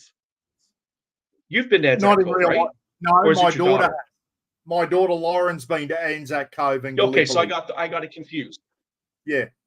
And talk about some of the stuff that, because a lot of people, like I said earlier, a lot of people don't know that Canada fought a big battle against the Germans in World War II. But people also, you didn't know that, Canada had a battalion. It was either a regiment or battalion, but I think a battalion in Hong Kong at the beginning of World War II, when the Japanese first expanded, down Malaya and through Thailand and all the right down through the South Pacific. And people don't know that Canada actually had a battalion, and they were part of the force on Hong Kong Island that was meant to deter the Japanese. It didn't, and they ended up having to surrender.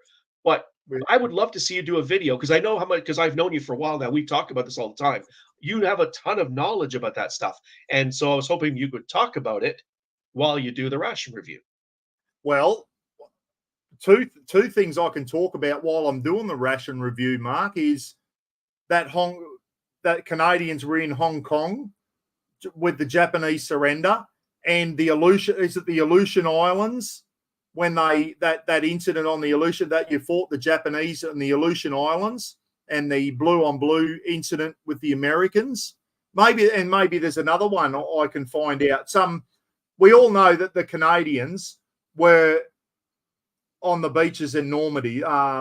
Juno Beach, I think the Canadians' beach wasn't it?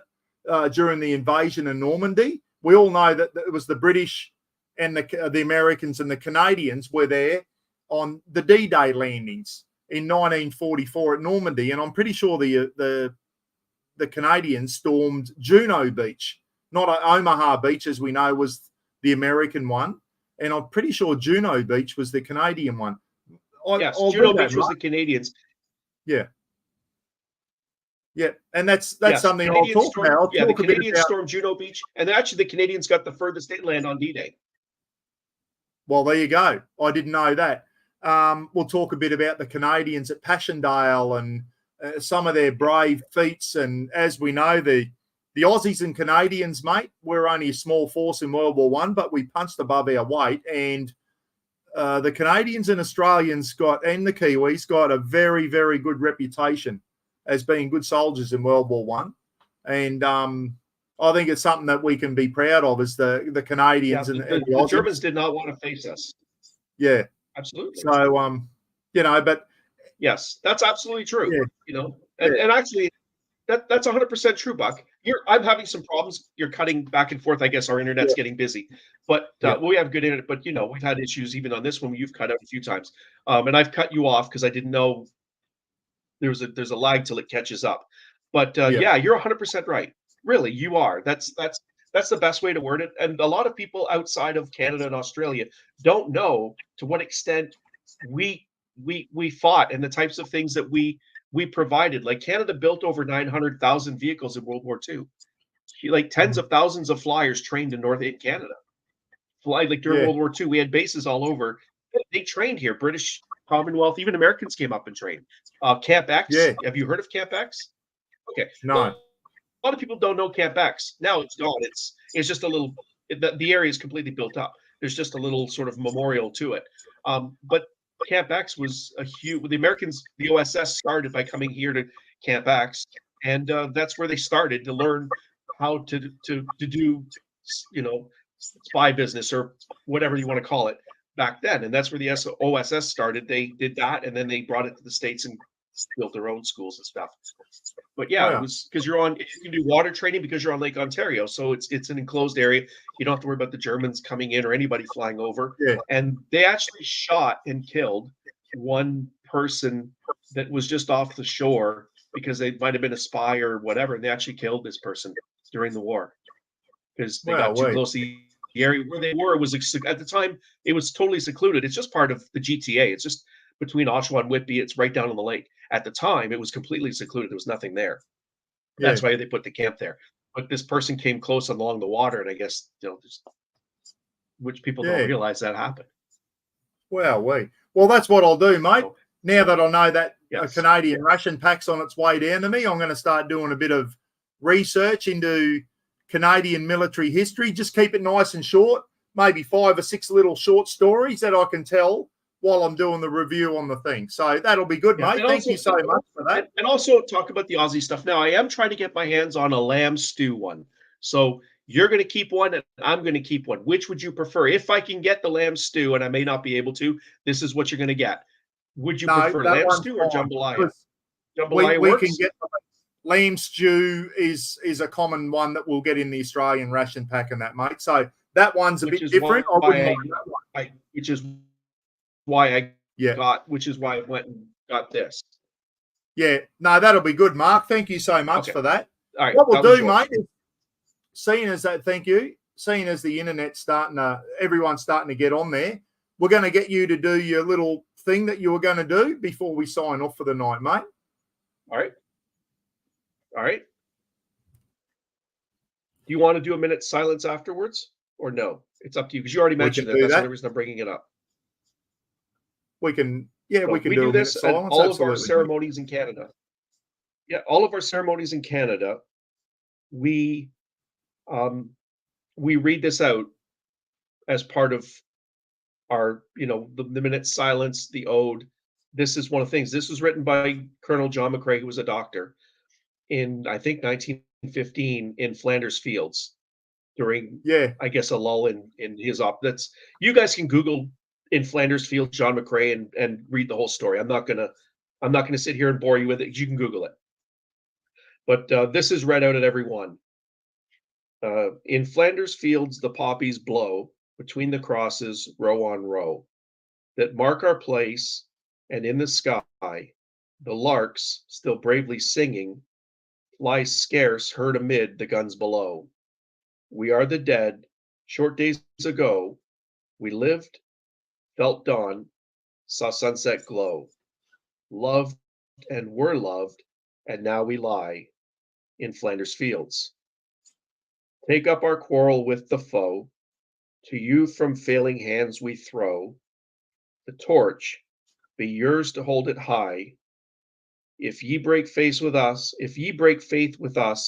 who die, we shall not sleep, though poppies grow in Flanders fields.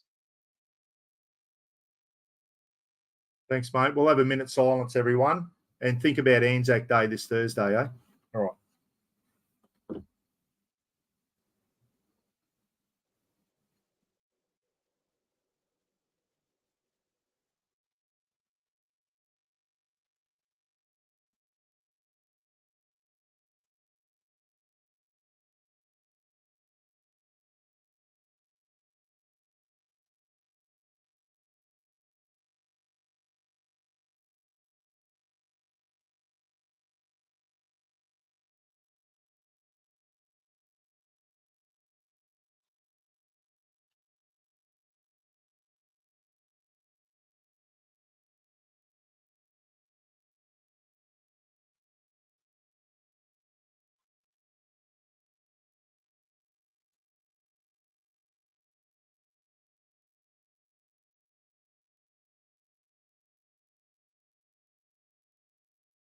Thanks, Mark.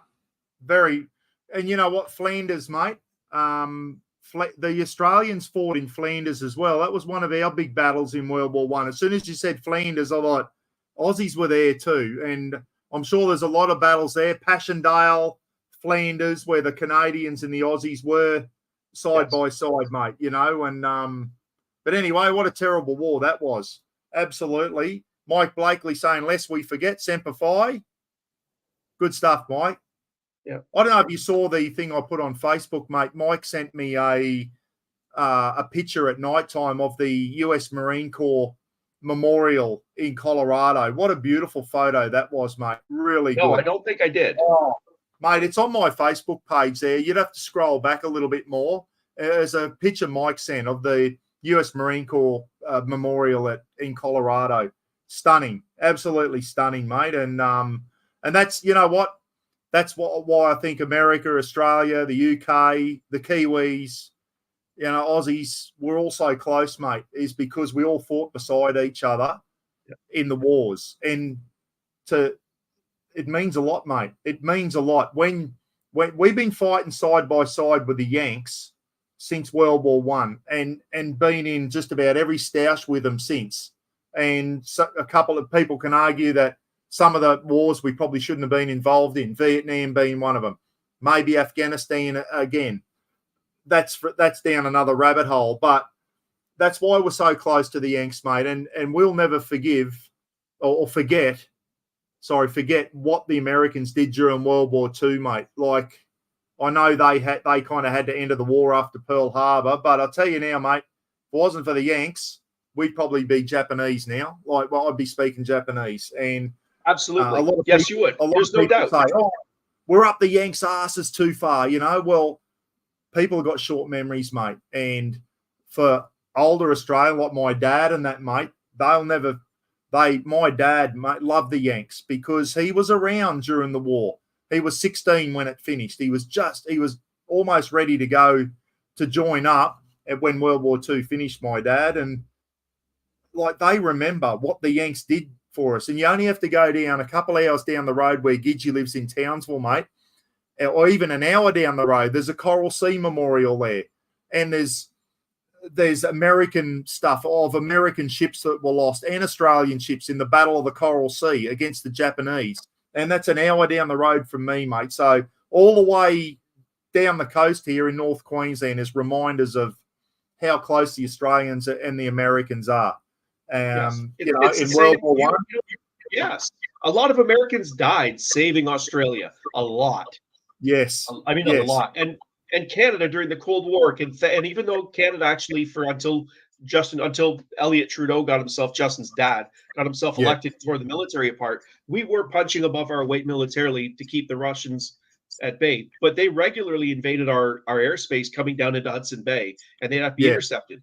But we can thank the Americans that we kept the Russians off our backs, because Canada would have been taken over by the Soviet Union, by the Russians, because they were 5 times larger than we were. We had no chance. I mean, that you can thank that we can thank the Americans that we didn't after World War II, during the Cold War, that Russia didn't come over. The Germans and the French can thank them, because if it wasn't for 1.5 million Americans on the border with East Germany and West Germany, the Soviets would have invaded in the early 70s for sure. For sure. Yeah. Well, let's face it, mate. I don't think the Germans would have won World War II if it wasn't for the Americans coming in. That's 100% true. I don't think we would have beaten the Germans. No way. No, the British. People forget that the British supplied a lot of stuff to the Russians, but so did the Americans, and they fed them. Like millions, like tens, hundreds of millions of tons probably of food went from Canada and the US to Russia. And they ate because we sent them food. Yeah. And it was American transport capacity that got it there. And that's just the reality. The British sent stuff too, but that was only because the amount of stuff that was being sent to Britain from the US and Canada too, we supplied a lot of stuff, like ships and planes, and a lot of stuff came from Canada. But if we hadn't supplied that to them, then they wouldn't have had the surplus to send stuff to Russia. They'd be trying to build enough just to keep themselves alive. And so people forget that, yes, everybody picks on the Americans, blah, blah, blah. But you can thank the Americans that an awful lot of stuff didn't go bad worse than it did. Yeah, I know, mate. And there's always going to be the knockers of the Yanks out there, mate. I'm not one of them at all. Gidgey saying he did a dawn service on Anzac Day at Greens Beach in Brunei, which is on the island of Borneo in Indonesia. That would have been a cool Borneo. Yeah, and he said that's where the Aussies landed. The Aussies fought heavily against the Japanese on the island of Brunei, on the island of Borneo. My memory's gone now. Borneo, which is Borneo's Indonesia. There's a Malaysian province in there too, and then there's Brunei up the top where Ken worked. Pretty somber morning, absolutely. And the bridge over the River Kwai. I don't know if you've ever seen that movie, mate. Me and Gidgey have been up there and seen the bridge over the River Kwai and the Australian War Cemetery there at Kanchanaburi. The Burma Railway, which was a lot of Aussies and British soldiers were subjected to some of the most brutal Japanese treatment up there. And I'll tell you what, my uncles and that, they didn't have a lot of good things to say about the Japanese, mate. My uncles that fought in World War II at all. So, but anyway, all right, mate, on that, we could keep going on forever. Mark, thank you for a wonderful night, mate. It's 10:41 here. We've been 3 hours. Yeah, have we? Anyway, 3 hours. I could go on for hours, but you guys, it's late. And some people don't want to hear us just yammer back and forth for hours. Yeah. I would have been happy to do it Sunday morning, which is Saturday night your time. But if you're wondering why the timings, guys, Mark had to get up at 5 o'clock this morning to do this over there. It's 8:30 now. You had to get up at 5 o'clock to set, and Julie out of bed to set up the computer and then get a coffee and that, and then we came on at 5:30. So we really appreciate it. Mike Blakely had to get up early as well. Thank you, mate. Thanks for being on and staying in there. Anyway, Ken's got another one. The war cemetery at Labuan off the top of Borneo is sad. 3,500 Australians buried there. Wow. There was some brutal fighting up off Borneo.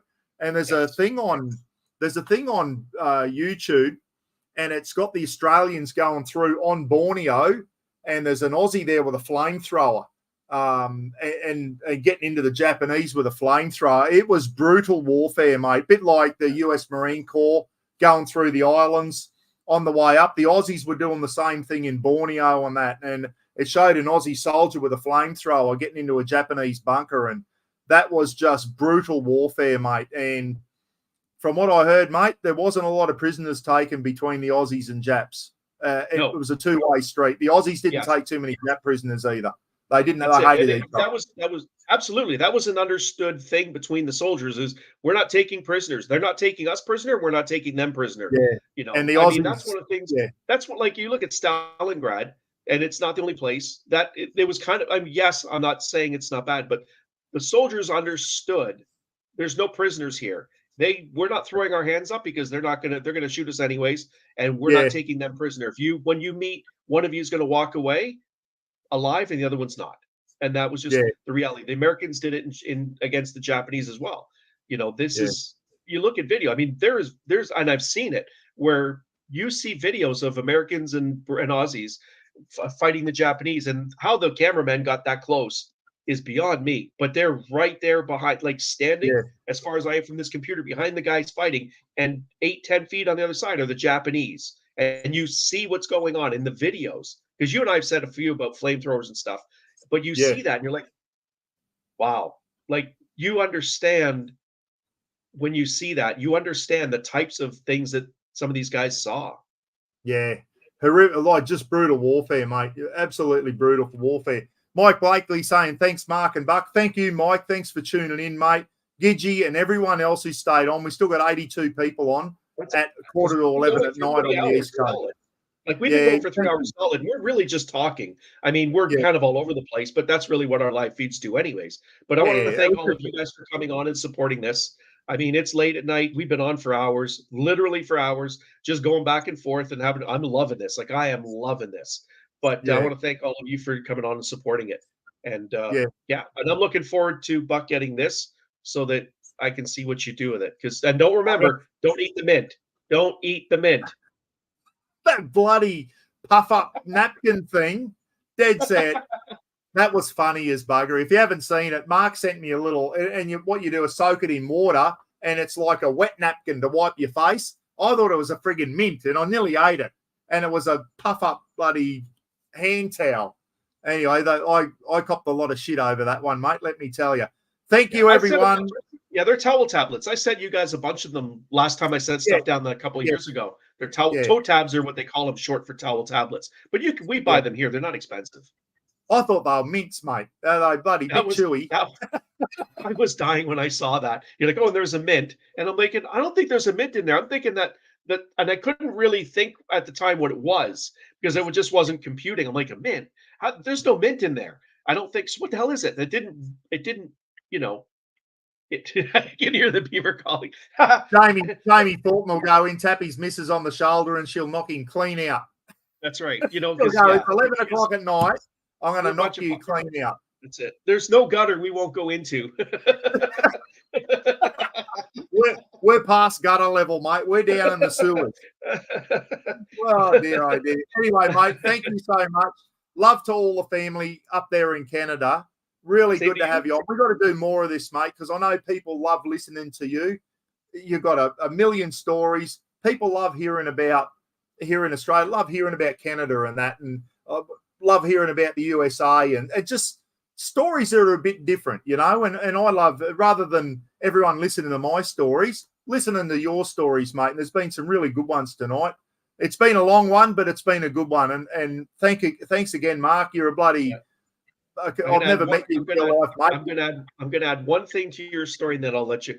Did you see my video I posted when Julie and I drove around Algonquin Park last fall? I posted video at a rest stop of the garbage cans. Did you happen to see that? I probably did. I just can't remember it now. Yeah. I posted on the Legends site. They're reinforced metal, and there's a latch underneath that's covered. You have to reach under and pull the latch, and then you can open it. And they're actually buried, or there's actually a cement block buried in the ground, and there's huge bolts that keep the metal or the feet to the bottom, because the bears will tear them open. So it's thick metal. It's not armor, but it's very, very heavy steel, and it's thick because otherwise the bears will tear it open. And that's something we do here because everyone likes bear stories. You guys don't other than drop bears. You guys don't have anything. You don't have it. So everyone's like asking me about bears. So I got to give you guys a bear story. So that's what they're for. You latch them and you lift them up. You throw your garbage in and you close it. Make sure it's positive latch. And they're actually bent under, so they can't reach in and lift them.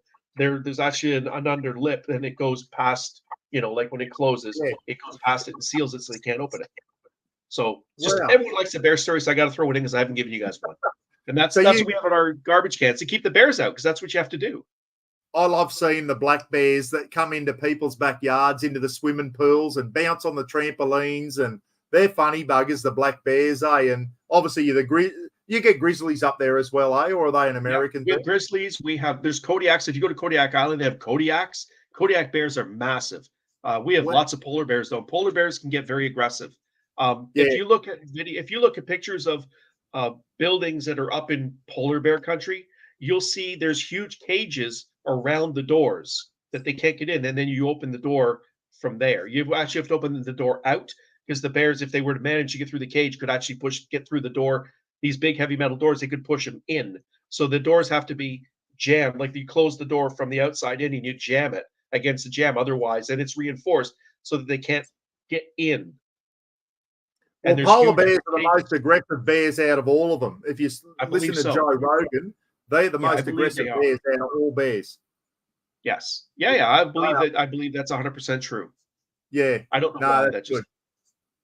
All right. Well, I want to thank everybody for coming on and supporting us. I hope you guys had anywhere near as much fun as me. Yeah. You had half as much fun as I did, then you had a great night because I loved this.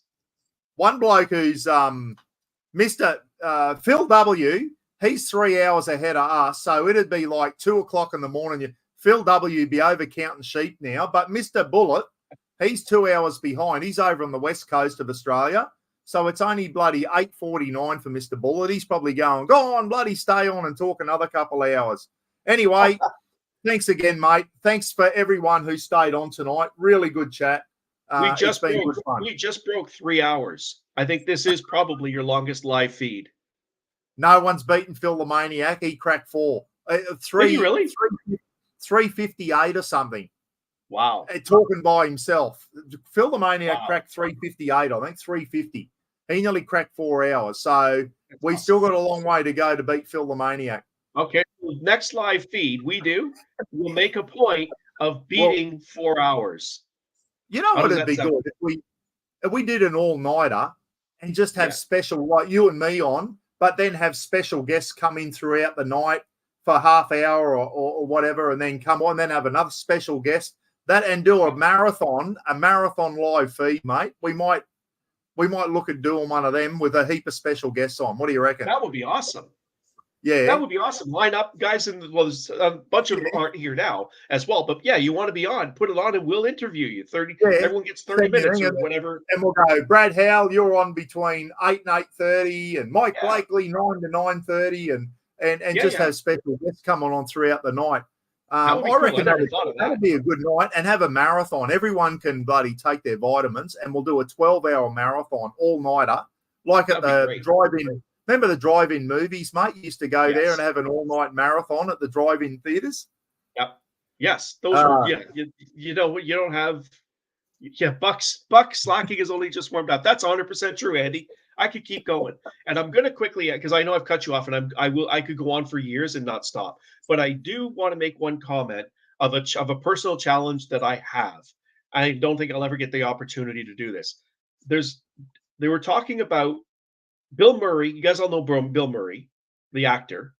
Yes. So he is famous for talking. Like he can talk.